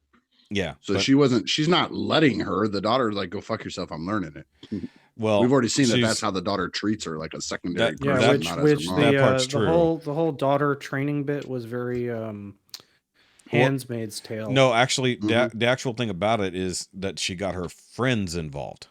Yeah, that's the thing where she said she just did that on her own. If anything, I think it'd be more the dad would be pushing it, and she listens to her dad more than her mom. Well, I think that they've established that basically Mon Mothma does not dig any of the traditions. One, she got kind of a shitty husband out of it, and you're right, there is a bit of a Handmaid's Tale kind of political arrangement marriage situation happening, which, by the way, you know, there's lots of other reference just for that, because there's so much more from the Handmaid's Tale in the way that that's organized. But like the idea that it's kind of a tradition / possibly religious aspect, something in there, because it goes deeper. It's part of Chandrilan culture that these things happen, and Mon Mothma is basically like, no, I'm not doing it because it fucking sucks.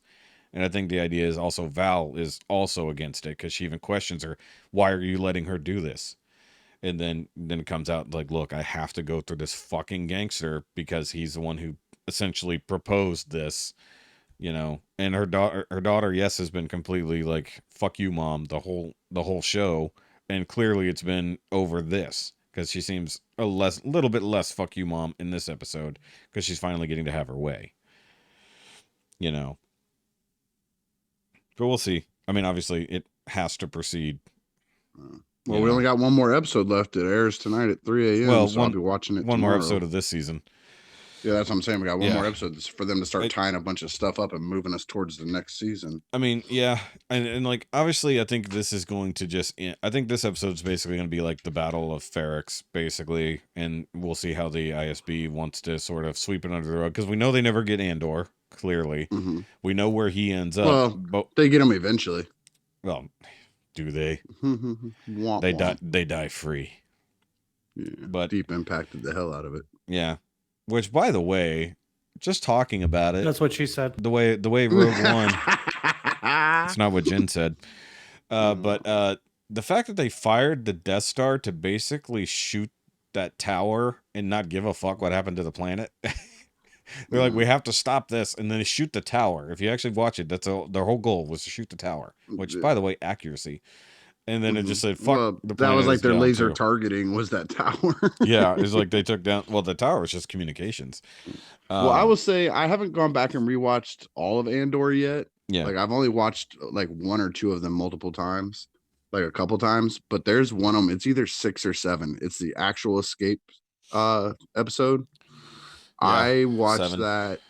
Yeah, that I can't swim hits me in the fucking guts. We didn't even talk about that. Fucking time he says it, his face and the look on his face, body. Yeah. Oh my god! If every Andy time. Serkis does not win a supporting actor, Golden Globe, something, I'd be shocked. Yeah, it was so good. It was so well played.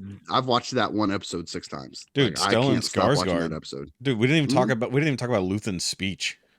Yeah, that was fucking impactful as hell.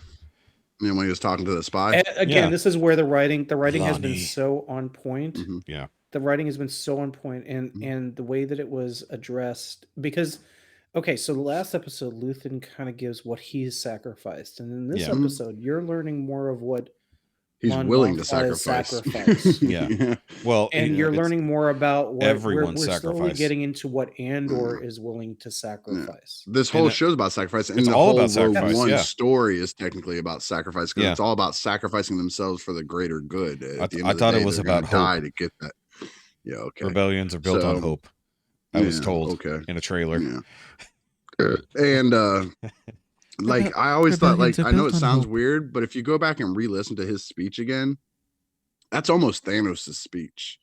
The what did it cost you? Everything. Like that's almost what he says. He did yell guy. everything. Like, yeah, but I mean, like it has that same gravitas and weight behind it when he talks about the things that he's given up. Can we even great talk about the fucking almost literal hoops that Lonnie had to go through to meet with him? Like, go to this elevator. It's on the bottom of whatever scum-filled fucking alleyway in the middle of nowhere. If you're being followed, press this floor number. Yeah, and it's literally like push this sequence of fucking things and then find your earpiece that's hidden in the ceiling, which also mirrors Cassian's hidden money. Which thank God nobody ever checks the shower in these fucking hotel rooms or whatever. I love that he also it's just sitting on a shelf. It's not even like hidden. Well, the shower head is right there. It's the Motel 6 of the Outer Rim. That was actually the shower head, like the whole thing. And for whatever reason, there was a thing above it, but thank God he hid that. But Luthen's speech, and by the way, we haven't talked about it at all. Luthen's short ass space battle where he just completely wrecked the fucking Empire in like 2 minutes. Was awesome. Like his ship was awesome. Ship is fucking insane. Like not only does it have the cool spy gear, just everything he does with the tractor beam. Like he's got to basically it shoots it's like not missiles he's firing. It's actual chaff, basically. Yes, No, it's like chaff. metal spears. What do they call that when they had they talked about them and other stuff where it's like a metal chaff. spear. And the fact that he pushes makes them push their tractor beam hard to enough full, to that it turns it into a rail gun. And it's it's a reverse rail gun. It's a reverse rail gun. Yeah, but so good. But also that apparently that ship is meant for that reason. It's meant to capture and investigate ships. So that's why it has a giant tractor beam on the front. Giant deflector, tractor beam on the front. Yeah.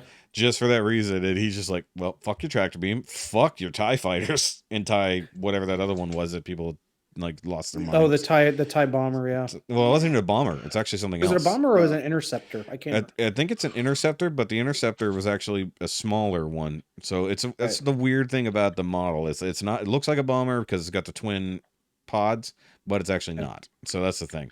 But yeah, and then he does the fucking beams out the side and barrel rolls and just shreds all of them, and then fucking hits I think the ones where they have twin pods and they're not a bomber is the Defender. Don't hold me to that, but I think it's the TIE Defender. The TIE Defender might be the one with the 3 wings. I don't know. I got a whole bunch of TIE fighters. The 3-wing one is so Defender is 3 panels. Yeah. Straight interceptor is the long pointed panels. The 2 long panels. Yeah. And then you have the bomber has a pod, and then next to it, Vader's was a custom. Yeah, which is why it has longer. Just like. Well, he's got they're short. They're tucked in and they're longer. Yeah, his is a custom of an interceptor. Yeah, just like Kylo Ren's. Kylo Ren's was designed for. His is a TIE silencer. Correct. Yeah, and then a TIE whisper. And then they had the TIE A1 prototype or whatever, which looks like Vader's, but it has the smaller panels like the TIE fighter. Yeah, there's all kinds of crazy shit. Bandai sells I can't remember what that one is where it has the 2. It's like a bomber, but it's not. And they talk about it on Screen Crush and all these other things because they said it's not actually a bomber. It's meant, but I think it's actually meant for. I think that thing's actually meant to dock and release more people into it. Yeah, so it's not meant for because you're not. So it's like an AT. It's like a armored personnel carrier. Kind of, yeah. APCs. Yeah. So that's why it has a bigger pod. It's for more people to be on it. Well, fuck all that because everybody died, and then it just part of me did. I forgot what the guy actually said after Luthen shot off. I'd been like, so do we file a report on this? Like some shit like that. Almost like when the Millennium Falcon just like, okay, what do we do here? But it's just like, yeah, that was great because I just love that ship. Like it's a spy ship through and through. I mean, it was basically it was James Bond's fucking Aston Martin. He's like, let me flip all the fucking switches that are basically going to Those were his oil slicks. Exactly. Yeah. The fucking oil slicks, please the go lasers. ahead and change my transponder code. Yeah. Which, by the way, so I'm reading through these novels. That's Fate of the Jedi. It's like 40 years after. It's 40 years after Return of the Jedi. Okay. And so Luke and his son, again, remember, this is extended universe, non-canon to the current. Yeah, but Luke and his son Ben are going around the outer rim looking for trying to solve a mystery. But they're doing the one where he had a kid with Mara Jade. Yes. Yeah, this is Mara Jade. But they're doing it in Mara Jade's ship, and Mara Jade's ship is very close to what Luthen's is. Yeah. Where it comes with all the features, like all the bells and whistles. It's got its own little personal skiff. It has the ability to change transponders. It has the ability to. It has all sorts of countermeasures. It maneuvers like crazy. So I absolutely just what I love about Star Wars is that the tech isn't so futuristically heavy that it's like, oh, this really wouldn't exist. It's that they put that grit to it that's just realistic enough to make you think, man, I would love one of those. Yeah. Except in the prequels. Yeah, pretty much. Where everything was shiny and pretty and chrome. And you're like, that's not the man, reading the Darth Vader novels. So the Emperor, and this is, I'm not going to spoil it for people, but it is. Just rock and roll. That comic's been out for a couple of years now. So. Fine. Okay. So the Emperor gifts Vader Padme's shuttle. Her ship. That silvery ship. Yeah. Dude. Why? Was so furious about how pretty it was. He damn near crashed it into Mustafar and made it so ugly that when he finally got there, the crew that was on board with him almost died because he just did not. He did not want to see it as it was. He wanted it just devastated. Guys, I'm starting to think this emperor is actually probably not the nicest guy. Kind of a dick. I don't think he necessarily has. I don't think he necessarily has the galaxy's best interest in mind. I hope they get rid of him somehow. I think we should have another election. Yeah, Big Papa Palp is he's not the nicest dude. And Mon Mothra is out there doing her best. Mothma. I know what I said. This is not Godzilla. No, it's Nerd Rage Light. Yeah, anyway. I know. But what are you talking about? Okay, so she's out there in the Senate, literally trying to make real change for her people, wherever they might be, whoever she's representing, and like everybody's just turning off their fucking lights, being disrespectful. Get out of here! It's like, if it ain't about the Empire, we don't care. And I think that comes down to a lot of that xenophobic shit that has come in since the Emperor took over. We're like, we don't care about them. Fuck off. You're just some dipshit. We don't need to listen to you. And like that plays into a lot of it. Like people and it's what Luthen even said. We got to push people past the breaking point to where they want to rebel. So we have to push the Empire to being worse. And that's what we see them doing. And like he's actively doing it now out there, literally with his fucking ship. So like, and then, the crazy thing is we started out this conversation and I said this is one of the weaker episodes, and I still stand by that. Yeah. Look at how much we can talk about it and enjoy it. That just tells you the bar that this show is running at. Yeah, well, one of the weakest episodes, we could still have this good of conversation about. It's pulling people that were originally like kind of where I was at over. Yeah. To that side of really enjoying it. Yeah. Yep. And it's people that have flat out given up on Star Wars, like, oh fuck it, Disney's ruined it, it's over, it's dead, whatever, are loving this fucking show, like getting those because it's just good, even if it could not be in the Star Wars. We talked universe. about that. Like you could take Star Wars off of this title and it'd still be a great show. Yeah. And also something I wanted to point out that Screen Crush and all these other things that noted. I mean, quit plugging these other motherfuckers. Well, it's because everybody watches them. Everybody watches these. Don't. Well, you should. So, and something I thought about but never paid attention to was that the intro, the music builds with every single episode. It adds to it as it goes, and it's like they're purple raining it. Yeah, they're building it up as in, okay, more pieces are coming together, and so we. Did any of y'all get that reference? No. Oh, absolutely. Yeah, you watch the old Purple Rain. That's my wife's favorite movie. Yes, I've never seen that movie. Like if you watch the old movie, and you'll see throughout the movie, like he'll have the singers there, and they'll sing like a little bit, and they'll have the trumpets there, and they'll play a little bit, like different parts throughout the movie. And if you're paying close attention, it's actual parts of the song Purple Rain. But by the end, when he puts everybody on the stage together and they play it, then you hear Purple Rain. So it's kind of like that. Okay. They keep layering it slowly but surely to the very end. And then here's one real quick off subject. Dormammu, hit your wife with this one, because this is one I love to catch people with. Little trivia. Actually, don't hit your wife. Ask her what was Prince's character's name in that movie. Oh, she would know it too. She's watched it many times. You want me to tell you the answer so you can catch her with it? I'll find out and then quiz her on it. It's the kid. He doesn't have a name. Even credited, he's just called the kid. It says the kid played by Prince. He never has a name in that movie. They always go, hey, it's that one kid. It's the kid that plays the song. It's the kid from the store. It's the kid from... He does not have a name in that movie. His first name was Billy. So catch him with that one, because I fucking love to catch people with that. Oh, I love Purple Rain, the movie so much. Yeah, what was his name? Prince.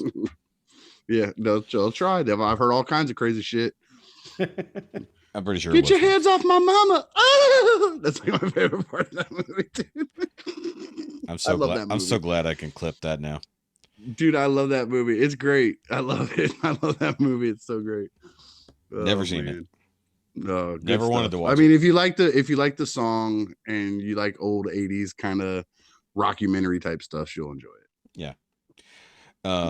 But as going back to the Andor theme, it's actually kind of similar to how I think it was in Infinity War, the Avengers theme, I believe, was like half as many instruments were played, but then when they came back in Endgame, they returned all of the full orchestra. Yeah. So it's like the playing with the intro themes, and then of course in similar ways where they've fused different characters' themes together and stuff like that to make new ones. These modern composers and musical directors and stuff with movies and shows are doing such a great job with the proper handling of music and stuff. Like we talked about with the Black Panther, that opening, that cold opening, and then everything just drops off to complete silence while the Marvel logo runs. That's beautiful. That is gorgeously done. Like you can't sound design people they're getting next level, man. It's getting kind of scary. Well, I mean, we've in had a good way, not scary in a bad way. I mean, like we've had people clearly that capable for a long time. It's just that it's being done still in modern day. Yeah, but being done properly and across the spectrum now, instead of just one or two huge movies had it. Now it's kind of getting out there where everybody's kind of doing it. They're doing it properly now. Well, I mean, like if we're talking about music and sound design and stuff like that with this show in particular, like how they have like 80s like synth stuff going on, and considering like the era that this would have been quote unquote shot in, given the way it is like the music works. It's like, and it's always subtle. It's like they're, and like sometimes it's a little less than subtle. Like a big sweeping like establishing shot will usually have some good music playing through it, but then otherwise it's like a scene transition just has like a subtle whoom, boom, boom, boom, boom, boom, boom, or some. Well, okay, that was Mandalorian, but yeah, but good enough. I know we know what you meant. Actually, that might have been Boba Fett. It's just like a little musical cue to let you know something's about to happen, or something's going on, or a character's coming in. It's good stuff, man. Like I've always thought of Star Wars more like how people think of steampunk from like the 1800s. Yeah, like this is like the 70s and 80s steampunk style, like where it's very like, because it's a long time ago in a galaxy far, far away. So it's almost all that 80s stuff and everything. So it's the past, but set in a futuristic. It's like the inverse. Of this steampunk. This is why it was always funny that the prequels look like so shiny and new, and like look at all this cool technology. Because they lost all that shit. Well, they just changed because we only were seeing it through a very specific lens. Like, but once we see the broader world, we're like, oh, everything looks older and crappier. And like for this show to not, even Rogue One did it too. Obviously, and I guess even the sequels made it not as futuristic, even though it was set in the future of this world. But like to keep the technology, with the exception of like the holograms, like we don't get crappy holograms, we still get decent looking holograms, except for they still have the crappy like so like what's his face got that phone static call lines. So remember he got the phone call his vid phone call from his friend or his guy he used to work with, and he's like working some shit job now, and he can't talk to him because like they're welding something, or it's all glitching in and out like he's going through a tunnel. But it like even to that, but you could tell the difference between like being on a crappy spaceship where it would have been coming through in like two colors, like this is a full color thing because somebody's house phone. It's like it's a little different.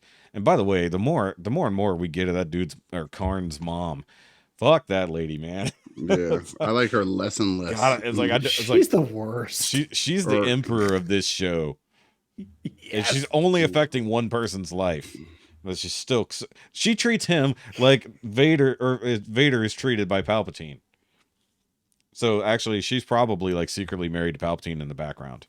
You get one more kernel of cereal and no more blue milk. Seriously, though, I want that cereal box. I think it's fucking cool. Like, I don't know why. That is a cool design, and I want it.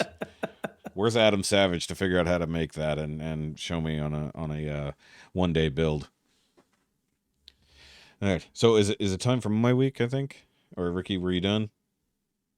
I don't even know if I had a week outside of that. Like, did you get any stuff in? Really? No. I'm sitting here looking because usually taking a brief moment because I don't know where the chat went to. So taking a brief moment. I'll be back. I'm honest, like usually when I get new stuff in, it's out here because I'm messing with it. Yeah, doing something. I don't think you've gotten anything specifically recently. I think you're just waiting on your G.I. Joes. Yeah, I'm just waiting on shit to show up finally. I don't think I have gotten anything in thinking inside the house. Nope. Did some shopping. Got some jackets for the boys because it might be a little cold for our trip that's coming up. Other than that, nope. Just working this. Yeah, work here in podcast, other podcast. That's it. Yeah. Okay, so I actually in my notes I went back and put in things that I had forgot to mention that we have watched. So like on Netflix, the wifey and I watched Killer Sally documentary, which was about a female bodybuilder back in the 80s and 90s. Sally Struthers? No, not Sally Struthers. Like like proper bodybuilder, not just workout. Okay. And she killed her husband, although there's a big story as to why. And his name was Ray something, because I can't remember their last name. Was he a piece of shit that beat her or emotionally abused her? Or yes, stole from all her of that. All the above. Yeah. So, but of course, he's dead, but she's in prison. So there's that. Very interesting, because if you've never heard of it, pretty interesting. And they talk a lot about the bodybuilding community, especially back then. They talk about when steroids came in, when Arnold came on the scene, the differences between female and male bodybuilders, and the scene involved like that. And where has Arnold ever admitted to using steroids? I don't know. I don't think so.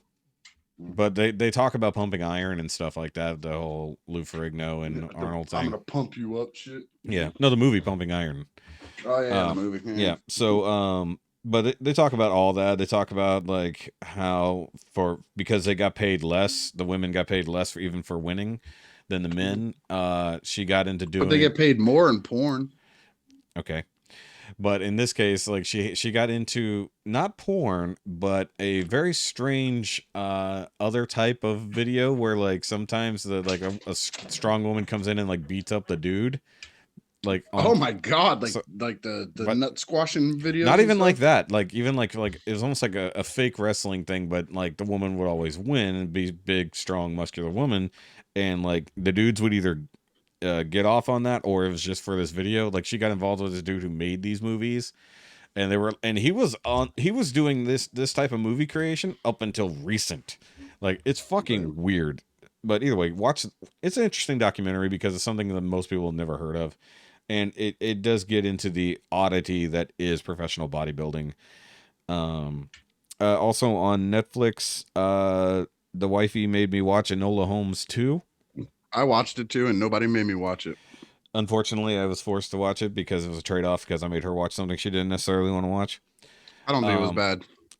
It's not good, but it's not bad. The first one was worse. I will say the first one was worse. This one was definitely better. I don't think either one of them have been bad because I'm not a teenage girl. But I think like I get what they're going for, but once you've already been introduced to like a really good Holmes sister from another series, it's like hard to see someone who's a bit less competent. But I do like it when she finally does figure shit out. It is good. But I also like Henry Cavill's was in this more to play Sherlock. Like no, because that would take away from it. Then it's not a Enola show. Well, I mean, he was in this. He was his double time. He was like, because he had his mystery going on, she had her mystery going on, and of course they coincide. And well, that's what happened in the first one too, wasn't it? Not in the same way. Not like that. He and why am I forgetting the other brother's name? Mycroft. I knew it started with an M. My brain was, I don't know where. But I'm a big Sherlock Holmes nerd. Yeah. I like the other, like, obviously I love the Sherlock BBC series.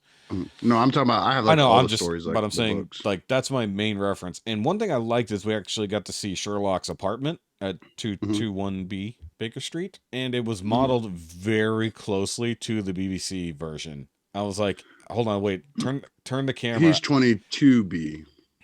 221. He's 22B though. No. That's what they showed on the wall, because I thought that looked weird. That's what they showed on his door when she went to it. Like, this looks weird. Because the outside street was, no, because they were going to the wrong, she wanted to go to A. So she didn't realize he was in the second floor. And there was, I was like, why did I say 22? Yeah, 221B, which by the way, same address that House lives at. So real quick, I wanted to, because you'll kind of get a kick out of this. It annoys the fuck out of my OCD, but it's still kind of funny. I have.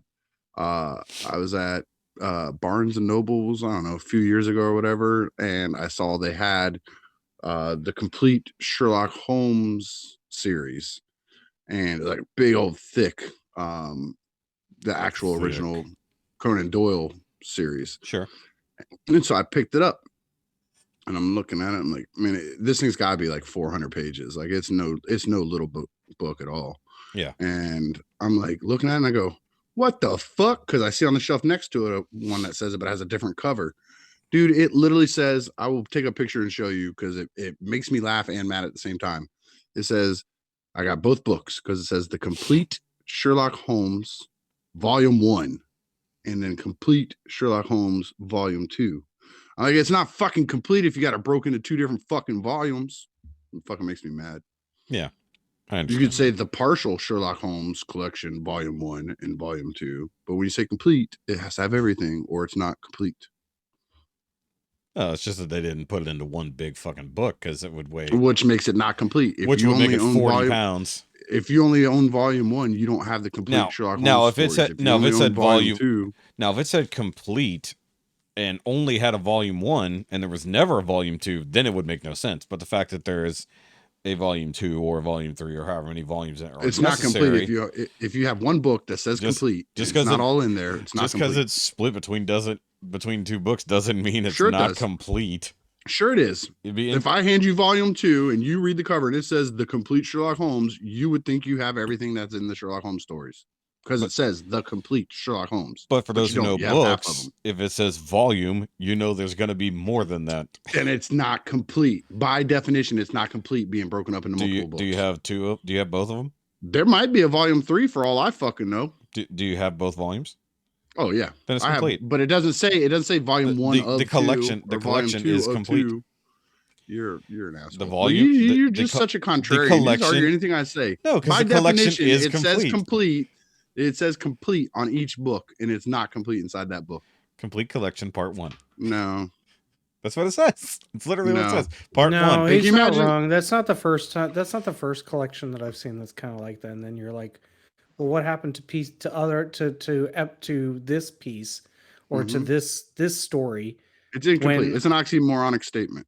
Correct. If there were no other compilation or a compendium or something. If there was no other volumes, then I could see why you complained that it's not complete. But you literally have all of them just in 2 separate volumes. But the thing says, it doesn't say The Complete Sherlock Holmes when you put the volumes together. Each one says that individually of each other, and it is a false statement because it's only part of them.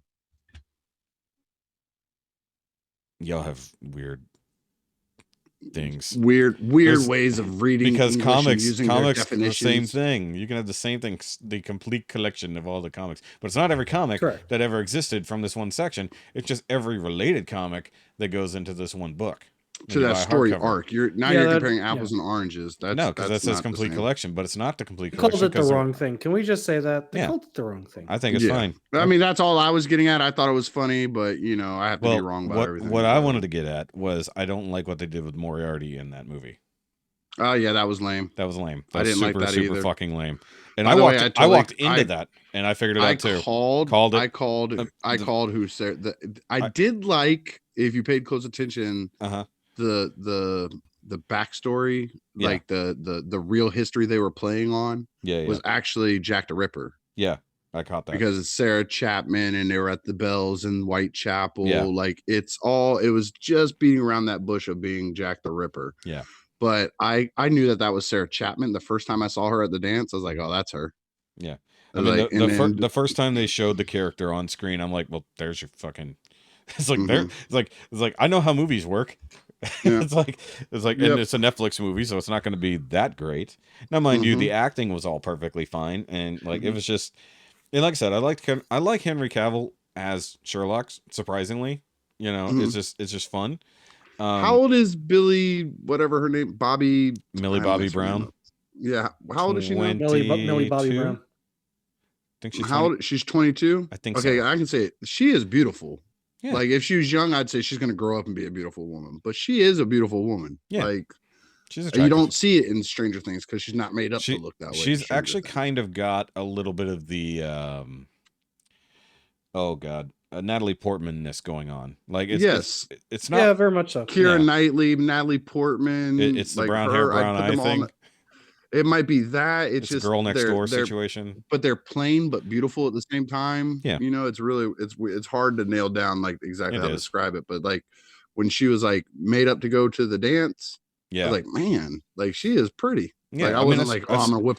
I'm not being pervy about it. I'm just saying she was pretty. Like I was like, wow. No, she's done other side roles and stuff like that, along with just going to galas and whatnot in real life. You know, I don't follow that carpets. shit, so I never see any of that shit. Yeah, so I mean, like watching her grow up. One, it's a what's why she's on my list of actors that I look forward to seeing more work. Emma Watson. It's the Emma Watson problem because we watched her grow up, but then she did get really attractive. Like, I didn't watch her grow up because I don't watch those fucking movies and I hate Harry Potter. But man, she is hot. And like when my wife watches them and I go back, I'm like, oh man, she was kind of doofy looking as a kid. She really grew into that one. Yeah, a lot of them do. Well, I mean, like, here's what's funny. If you go back to Stranger Things season 1 and you see shaved head 11, and then you see now Millie Bobby Brown, you're like, that's the same person. Yeah. But she was also they were also making her up not to be pretty in that. No, I know that. And then of course in this last season they had to basically like make sure she didn't look like she had gotten 7 years older since the beginning. Yeah. You know. Hey Ricky, sorry to sidetrack for a moment. I got some breaking news. Just get notified. Dr. Mindbender's on his way to me. Nice. Please rub it in when it gets there.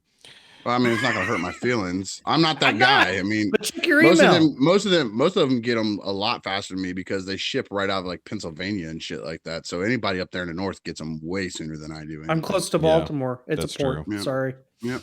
I'm close to a port and nothing comes in through fucking Texas. It's stupid. Yeah, hurricanes. That's true. That's the only thing that we get consistently. Knock on wood. So the other thing, been watching a lot of shit on Netflix because that's what the wife watches. I tend to watch Hulu, Amazon, HBO, all the other things I pay for. She watches Netflix. So one thing that actually I got into watching, which I think is how we ended up with watching Enola Holmes 2, was Easy Bake Battle. Like I like cooking. Oh my gosh, I was watching this with my daughter, and both of us were shaking our heads. Okay, is it what I think it is, being called Easy Bake? Do they have to cook with No, it's not. So the concept is you're not using an Easy Bake Oven, but the concept is it's to make quick meals without a stove. No, without an oven. They're allowed a microwave. They're given an oven in certain situations. They're given a giant, but everything else is pretty oven, much essentially. Yeah, everything is pretty much non on the stove made.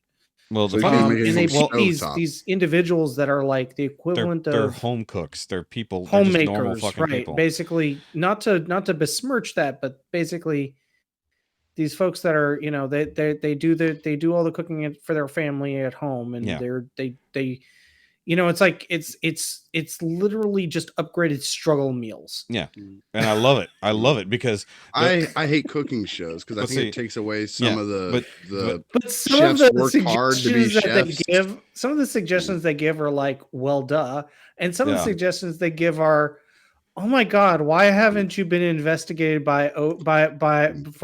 botulism? Yeah. Like, did you know if you mix macaroni and cheese with hamburger meat, it's delicious? Yeah, bitch, it's called Hamburger Helper. We knew it 50 fucking years ago. I kid you not, I was expecting one of them to throw mac and cheese into a dishwasher at some point. Well, it didn't happen. So Rob is partially correct. So like the first round, because every episode's 2 rounds. The first round is like a quick thing. It's just like, look, you got 30 minutes, you got these supplies, there's your situation, you just got home late from the bar, you got to cook for you and your buddies, just whatever you got to do here, but you have to use this certain ingredient or whatever, or you can't use this, whatever the limitation might be. And a lot of times that's like finger foods. It's like real fast kind of stuff you would throw together, right? Not full on meals. The last one I just watched was their holiday special where they had to make a full Thanksgiving dinner. Mind you, the second round, the only real cooking utensil they can technically use is the giant Easy Bake Oven in the wall, which I guess is an oven that's set to a temperature, and you just have to, and you only have it for 40 minutes. Like whatever it is you're making, you have to like properly cook it there, unless it's like a side or something. Yeah, it's like you get 10 minutes, and then the other 40 are for baking it. Let's say. Yeah. So basically, like, and if you're gonna be like one of the first ones, a dude made a full on like pasta meal. but he couldn't use the stovetop to boil the water, so he put it all in a sheet tray with water, or a whatever cake tin with water with the noodles and some sauce, and he just threw that in the oven for 20 minutes, and it made a perfectly cooked pasta dish, and nobody would ever think to do that. It's just like, so like as a home cook, I'm just like, okay, a lot of these things I've never fucking heard of to do. Now, some of these people get in way over their heads, and then some people are really excellent at it.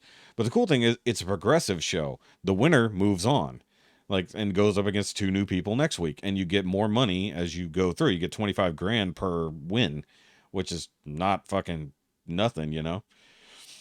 And like the first winner was this like pregnant mom. Like, so she won like the first couple rounds, which was pretty good, and then it went on, you know, progressed from there. And it's interesting people, like, and they are definitely just, sometimes they're family people. This last dude was like a perpetual bachelor who was like, he's finally like has a woman and engaged and shit like that, but he's like a home cook, and he fucking fell flat on his face, unfortunately.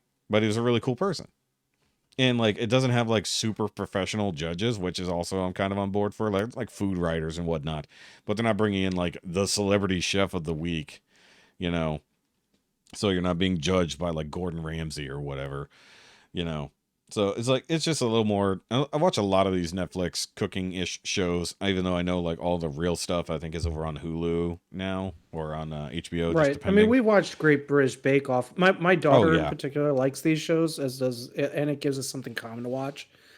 So we've watched Great British Bake Off. We watched Nailed It. We've watched. Fucking Nailed It. Is it It's Cake? such a That Nailed It one, my kid loves that one, and I laugh so hard See, at that fucking. Except for I hate that lady. I do hate too. I hate her her and her personality. I wish. Yes. I wish Oh, she yeah, would it's like take a nails on long a walk off a chalkboard, yeah. short fucking bridge, Yeah. dude. I can't stand her person. See, Like, that entire show is predicated on somebody told her she was funny, and they Yeah. should make a show about it.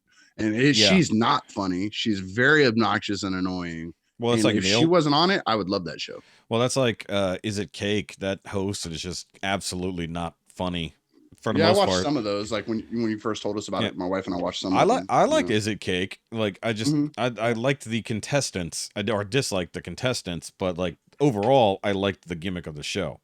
Like Yeah. certain people, I'm just Yeah. like, I can't stand these fucking people. Get them off screen. I had to look up where the guy was from, and I was like, "Oh, SNL," and then I realized, like, There you go. I- There's a problem right off the Yeah. bat. But let's see what else here. Obviously Bleach, 1,000-Year Blood War, getting better and better. Episode 7 just happened, and it was one of the best fucking things I've ever watched, anime wise. Have you been watching that Gundam show still? I haven't gotten back to it yet. I do intend to. I just haven't, because I've been watching Not other things. selling me on it. you're The gonna biggest laugh at me, Gundam fan Shoki. that I What? fucking know, and he's not even watching it. Hold on. You're gonna laugh at me. All I brought up Hulu, hadn't in a couple of days. Looked at my choices, saw Bleach or Letterkenny, and chose Letterkenny. And I don't blame you, because that's a show you've started. However, this episode of Bleach, like, one, because of what happened in the last episode. If you've read the manga, this is all like the really important, heart-wrenching, horrible shit that happens at the beginning. And like, this episode started, which was something that I don't think was in the manga, and it's actually a flashback scene, but it's set to music. They cut out like, it's black and white and like fiery red is basically the only colors in this scene. There's no spoken dialogue, and it's like all just quick flash action, and it's gorgeous. And on top of that, it basically has like an Attack on Titan level soundtrack going on in the background, which, if you've watched enough of Attack on Titan, that's one of the things it's absolutely known for, is the soundtrack. And then, of course, just the action that does happen in this episode, not to mention all of it, is just totally fucking heartbreaking. But then, of course, you know, we get the heroic moments and all that kind of stuff. And then finally the story will start moving forward after all the horrible tragedy at the beginning of this. So for everybody who gave up on Bleach, get off your ass and get back at it, because it's that fucking good. What about those of us who never gave a fuck and never started it before? There's no hope for you. Okay, cool. Yeah. Because you would have to Sorry, go. pretty much. Yeah, so I mean, you can go watch old No, Bleach. no. I'm not asking because I don't want to watch it. I was just pointing. It's like, I'm just saying, like, you could go watch old Bleach and then just try to avoid any filler, like watch a quote unquote canon I actually, collection. no jokes, have a bleach allergy in real life, so I'm not trying to watch. Well, that has nothing to do with this. So Sure, it does. It has nothing to It's do called with bleach. Yeah, which Same thing. There's literally no people named Bleach, and the word Bleach doesn't come up in anything. It's just the title of the show. Let's see where I'm at. Okay, so also I told you guys the other day in our chat, I watched The Night House, which I accidentally put The Lake House, which is a different movie, but kind of similar. Keanu Reeves. Yeah, so right. But that's also about a weird couple. So yeah, that's more of a time travel-y one. This is more of a horror movie, and I wasn't quite sure because I forgotten from when I watched the trailer, I guess a year ago. It only came out in 2021. It felt like it came out a long time ago. Definitely a creepy fucking movie, and like a lot of psychological shit going on in it, and then the definite like real like horror aspects kind of kick in, but then in the end it leaves you with, did any of that shit actually happen? Like it's kind of there's a whole lot of mental gymnastics that happen throughout the movie, and you don't know if the character that we're following is going through these things or is it all in her head. And because the people on the outside don't know either, that's part of it. Like, and it's really well done. Like the visual effects are minor but really well done. Like considering there's like no monster as there is, there's kind of a supernatural aspect to it, and it's just it's a whole lot of mystery and a whole lot of creep factor. So yeah, it's pretty good. I suggest watching it. We watched it on HBO, I believe. I think that's where we watched it. So if you're into those kind of like mild psychological horror things, it's worth a watch. And I don't watch those types of movies for the most part, so I was like, oh, it's this kind of movie. Fuck. Well, we're here. Let's just watch it. Because most of the time those things get into me and fucking will give me nightmares down the line. And then actually there were aspects of this show that, when I've talked before, way back on this podcast where I talked about hopping into alternate universes in my dreams, it seemed like that was part of this movie, and I'm like, oh fuck. I was like, oh no, that's too close to home. I can't do this. So yeah, it was a little fucked up. Just watch the movie, it's fine. Don't let Carol watch it though, she'll probably hate it. If she can't handle Scream, she probably wouldn't like this. She can't handle shit. Yeah. So the other thing, I did mention that I kind of want a PlayStation right now, whether it's PS4 or PS5. And sadly, there are some available nearby. I just have to figure out if I can squirrel the funds. And it's all sadly, what's available nearby? PlayStations, like they have them in stock. I'm saying 5s or 4s, both. Because 5s are the hard ones. 5's impressive if they're yeah. So available. there are some in stock nearby, like literally right down the road. But they're expensive. Sony actually started putting out. Sony actually got their shipments through the U.S. Finally a couple weeks ago. So now they've got some surplus coming. Yeah, now they're just sitting on the shelf. I still want the black cased PS5. Yeah, I don't, because you have to buy it. It's like an upgrade kit you buy from Sony where you can snap off the white parts and put black. Yeah, there's all kinds of covers you can buy now for that. Did the same thing back in the day. No, not third-party covers. I'm talking about PlayStation, and on the Sony site, there was an actual thing you order by yourself from them. It's a piece, you pop that white thing right off, and these black ones snap on in their place. Why can't they just sell a black PlayStation to begin with? Why's it got to be a white PlayStation? Because I don't know. Like it doesn't match any of my other PlayStations. It doesn't match anything. It does not go with that at all. Yeah, exactly. However, I will blame me wanting one of these entirely on watching God of War Ragnarok playthrough footage over on the why would you watch playthrough? Why? I don't understand that. Why not just play the fucking game? Why don't you like She-Hulk? Because it's trash. It's not the same thing. That's an asinine argument. That's no, it's not, because I don't understand why you don't like the thing I like. No. And you don't understand why I do a thing and like a thing. You're gonna watch somebody play the whole entire game, blow all the surprises in the game, and then still go play it. That's silly. Yeah, because it looks like a lot of fucking fun. That's like watching spoiler reviews and then going and watch a movie. Yeah. But I mean, like, the whole point is, like, I haven't had access to these games in forever. Like, I played God of War 1 and 2, like back when I had a PlayStation, way back when. Got them all. And then my best friend had God of War 3 and then Ascension.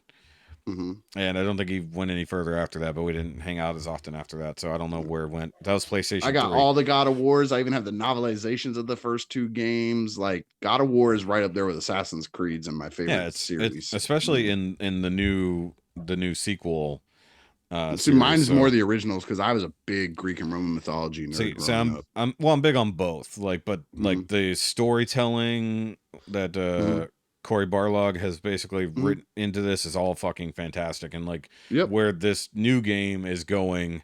And how they're obviously tweaking mythology like they did with the originals, but like, well, they have to. Yeah, they have to, because they have to fit a new god in there that was never part of it in the first place. But like the storytelling, the gameplay, the graphics, all that shit, I'm just looking at it, I'm like, okay, it's like it's basically like watching a really, really long movie, especially when you're watching the playthroughs. But like because I like certain people for their playthroughs, that's why, like, for instance, I'm watching Jacksepticeye. I really like his take. I like his reactions to when things are going on and stuff like that. So it's just fun to watch somebody. It's the same reason anybody watches anyone react to things, you know. I watched this one video on YouTube, not too long back. It only goes up to I want to say not Ragnarok, but the previous God of War 2018. Sure. It's every cutscene put in order of the story, not when they were released by the game. They went back and put them in order. So you just watch. It was like 3.5 fucking hours long. I was like, holy shit. The full, from what I saw earlier, because I was looking for something specific, I did see 8.5 hours of cutscene footage from Ragnarok. Jesus Christ. As a quote unquote movie.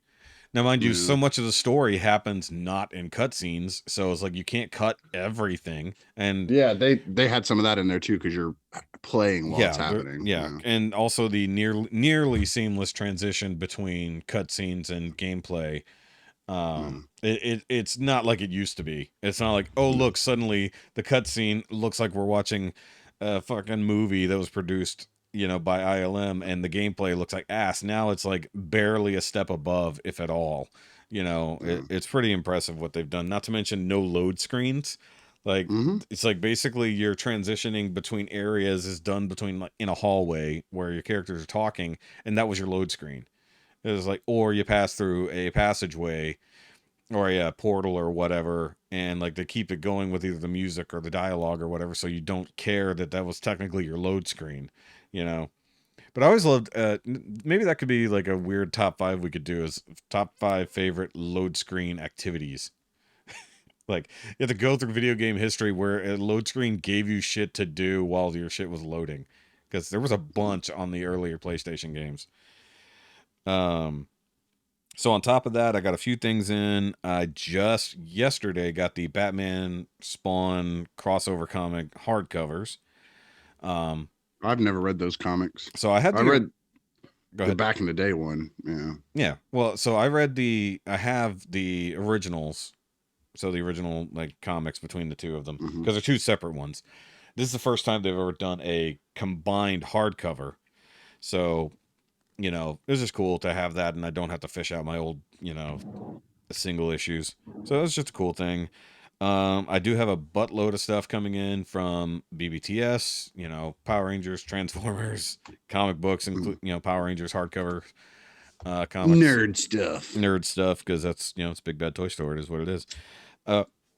Excuse me. Let's see. Oh, silly thing. Dormammu in a meeting again. He got quiet. He got called away for something. I forget what. He said something.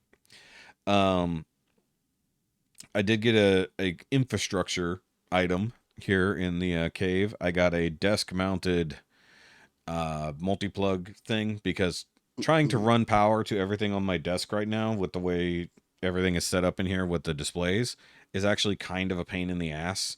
And like toward the point is I drilled holes through my fucking desk a few months ago to run power out of it and like try to keep it contained. But now I have this where I can actually kind of just use that to run out to a main power source and then have everything kind of organized and plugged in on the desk.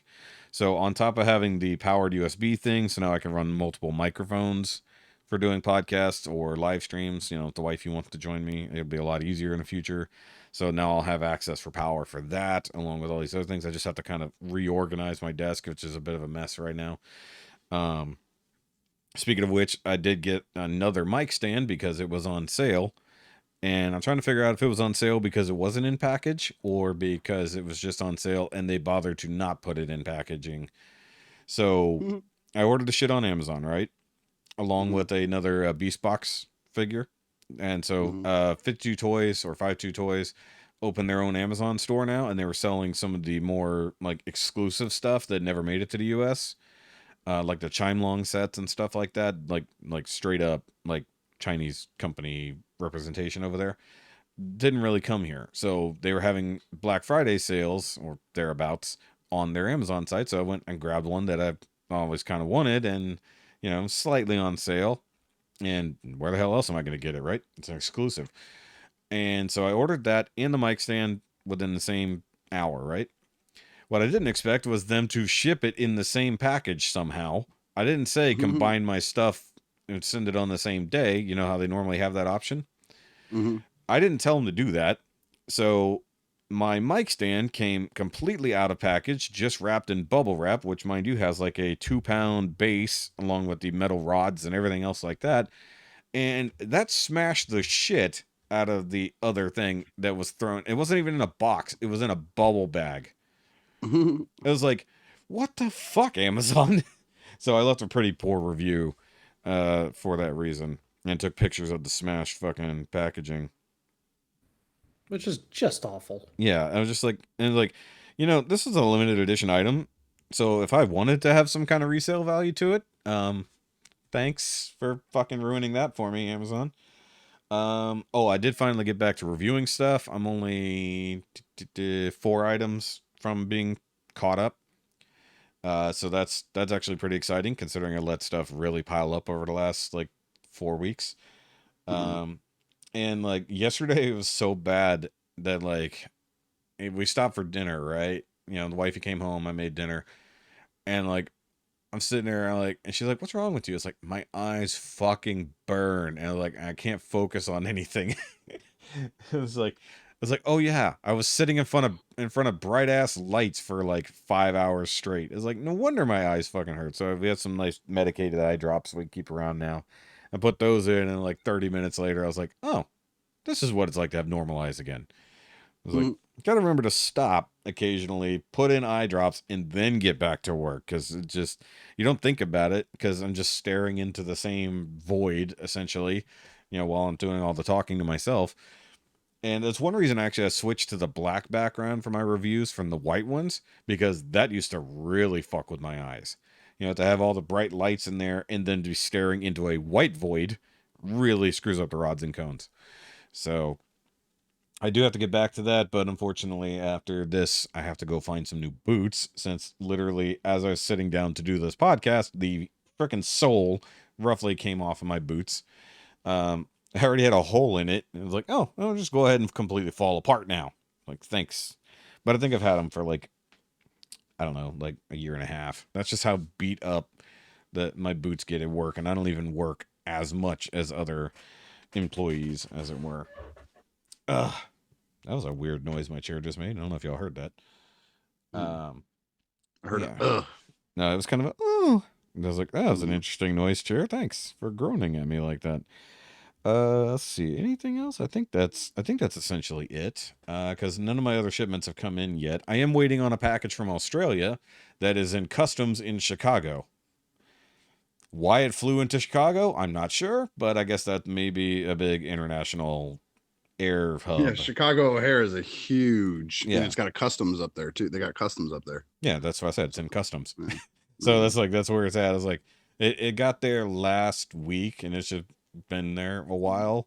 It's like it's a lot of my stuff from Show Z goes through Chicago. Yeah, and I guess I never consider that because I never buy anything international. So if I do, I buy it from somebody here. So I just wait till they get it. I never see the tracking the entire way.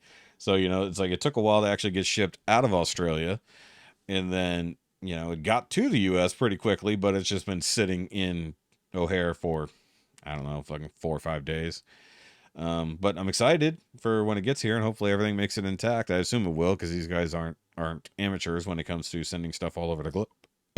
But it's a limited edition art print, a coffee mug, and keychain from one of my favorite YouTube channels. So shout out to Mighty Car Mods. And I was like, yeah, I gotta buy that. Like, I missed out on all their other limited edition art prints because for like each of their custom vehicles, like for the last few years, they have an artist friend who does a drawing of them with the car with a nice background and shit. And it's and it doesn't look realistic. It's like somewhat cartoony. If anyone is familiar with the old comic strip that used to be an import tuner that was Max Boost, if anyone even remembers that, it's very much in that style. I was like, okay, this is like reaching out to my tuner heart. And like, because they build such cool fucking cars on that channel, I was like, okay, I got to support with this one. It's like, I've missed the previous ones that I definitely shouldn't have slept on. So it's like, this one, I'm not missing out on. It's just too fucking good. So I'm excited for that to come in. And I did just get my, supposedly, according to Google, I just got my YouTube payment for the last few months. So I might go buy that thing that I was talking to you about the other week, Ricky, that statue that I wanted to get, but Oh yeah. So I think I'm going to go ahead and secure that once that hits my bank account, because I don't want to sleep on that statue. Was that the He-Man one? No. It was the monkey. Monkey, yeah. The one, so, yeah. Yeah. So I was like, that's really fucking cool. And I was like, I need to have that. I just needed to wait for the funds. And I was like, oh look, coincidentally, how much was that YouTube payment? Oh, almost exactly that amount. It's like the universe wanted me to have it. Yeah, we'll go with that. Let's just go with it. That's the way I look. It's like, oh, hey, look at there. It all comes together. You performed the first successful The Secret. You spoke it into existence. No, it's happened before. The universe brought you the money exactly that you needed. Well, it brought it to me in time. Is what happened. It's like one way or the other, I was going to make the money. It's just whether or not I was going to be able to purchase the item in time. Because like that has happened before when I sold a bunch of stuff to buy the HasLab Unicron. And then I was told I could not buy it. And then coincidentally, the Flame Toys Optimus Prime came up for sale. I was like, oh, well, looky there. I just happen to have the money. Oh, the wife said no to HasLab? Yeah, the wife told me no, I couldn't have it. It's fucking pointless. Nobody needs a toy that expensive. Where the hell are you going to put it? It's like, I had the answers for all of these inquiries. But, like, you see how comfortable the couch is? Guess where you'll be sleeping from now on while my HasLab sleeps in the bed with me. Exactly. Because I told her, it's like, that's my bed, so I'm not going to the couch. Fuck you. But, the irony being that she told me I couldn't have this one expensive toy, so I bought two very expensive toys instead.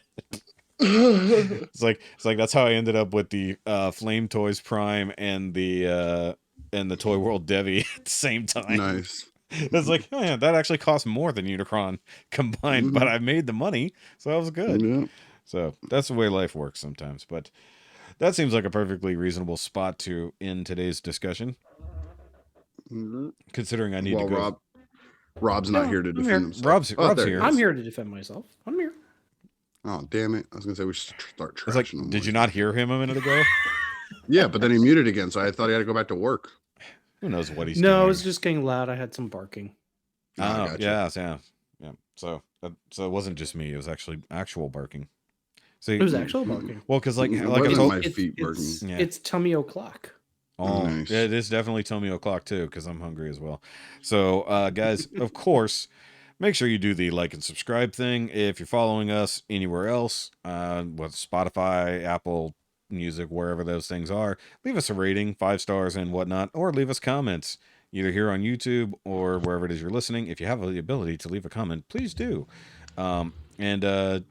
Actually, if you would like to leave a comment, we will read them here on the YouTubes. Did you say you had a comment or some shit it's to read? So long. It's about Black Panther. It is good. Rock it real quick, dude. No, it's not a quick one. It's like gonna be a long one. So we'll save it for another episode. We don't need to talk about it because we've already talked about Black Panther. Extra. Save it for later. It's fine because it was already here and we didn't even record but 2 hours. We got time. Yes, but I know, but my time is. But I have to go. Nobody cares about your time or your time. Read the fucking email while it's on time. This stop recording button that I have in front of me definitely cares about my time. Oh God. So I'm ending the episode there.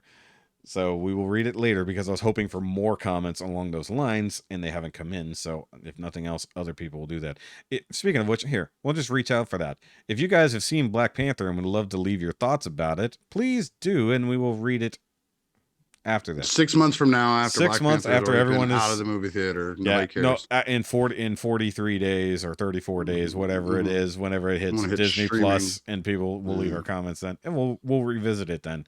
Actually, they're probably not a bad idea, anyways. But either way, leave comments if you want us to read them. Also, you can reach us at NowYouMadeItAwkwardMail@gmail.com if you would like to write in. We did get a slight comment from Christine that was completely unrelated to anything when I was telling people to reach out for or via email. So it's just like Christine is silly. We love Christine.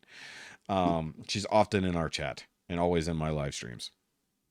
So either way, and of course you can follow all the work Rikki does for Nerd Rage Radio. Hopefully he'll get a new editing software soon over on the Facebook. And then you can plug your other podcast real quick because I can't talk for a second. Rum Hatton Project, Friday nights, 9:00 on the Rum of Collectors YouTube channel. Yes. Swing by and check us out. Yeah, linked down below. We didn't shout him out earlier, but of course you can follow Mike's Comic Relief Crusader stuff. And at this point, I want to go ahead and put in a change of request. My link should be above Mike's because I've officially been on more episodes than he shows up on. You were long time ago. You were ahead of him on that. Oh, okay. I don't pay attention to that shit. I was just joking, anyways. But cool. I mean, I can remove Mike's links. If Rikki said it, I can just go ahead and pull Mike's links as it is. Mike needs to get his bitch ass caribou running faster and get back on here. And just have the internet to where it works. Speaking of which, actually, I want to look at this real quick because you said that. Yeah, okay. Yeah, I can definitely at least move your links above his. It's like I can. You didn't have them there, you liar. I can't. Well, I didn't say it was above it. I'm saying I can because I didn't realize Mike's was first. I put mine last. Why are you bitching? You're above me. That's because you have like 5,000. I got just as many as other people. But either way, actually, speaking of links, go buy some merch. Makes great Christmas presents and helps support the channel. Please do all of those things. But either way, guys. So we will catch you on the next one. And hopefully, knock on wood, we won't have any depressing topics next time. Yes. Because we've had several depressing episodes back to back. I don't know how many of those I can handle so much. And hopefully we'll just be talking about Thanksgiving. So, and speaking of which, guys, even though it's going to be a week late by the time you hear it, happy Thanksgiving to everyone. Hope you all had a good Thanksgiving with your families. There you go. Yes. Exactly. Since Thanksgiving is the week we're recording this and it's not coming out till the week after. Happy Turkey Murder Day. Well, I mean, are you murdering the turkey? I mean, you don't know. I mean, you're not even going to be in town. Don't mean I'm going to a place where they murder turkeys even easier. But no, I'm not. Usually I don't cook turkey, man. That's not my thing, dude. I do prime rib. Yeah. I mean, there you go. Hey, there you go. There's a topic for everybody who's stuck around this long. If you have non-traditional Thanksgiving meals, let us know what they are. Because that would be pretty cool to hear. Like, I know a lot of people prefer ham for some fucking reason. I got no problem with the ham too. Usually that's the secondary thing we have for everybody else. But sometimes we'll get like a turkey breast. Yeah, for the kids or something. Just to make it easy. Stuff. You don't need to buy a whole turkey for it. Yeah, sure. Yeah. All right. But either way, on that note, guys. Okay, bye. Bye. Bye.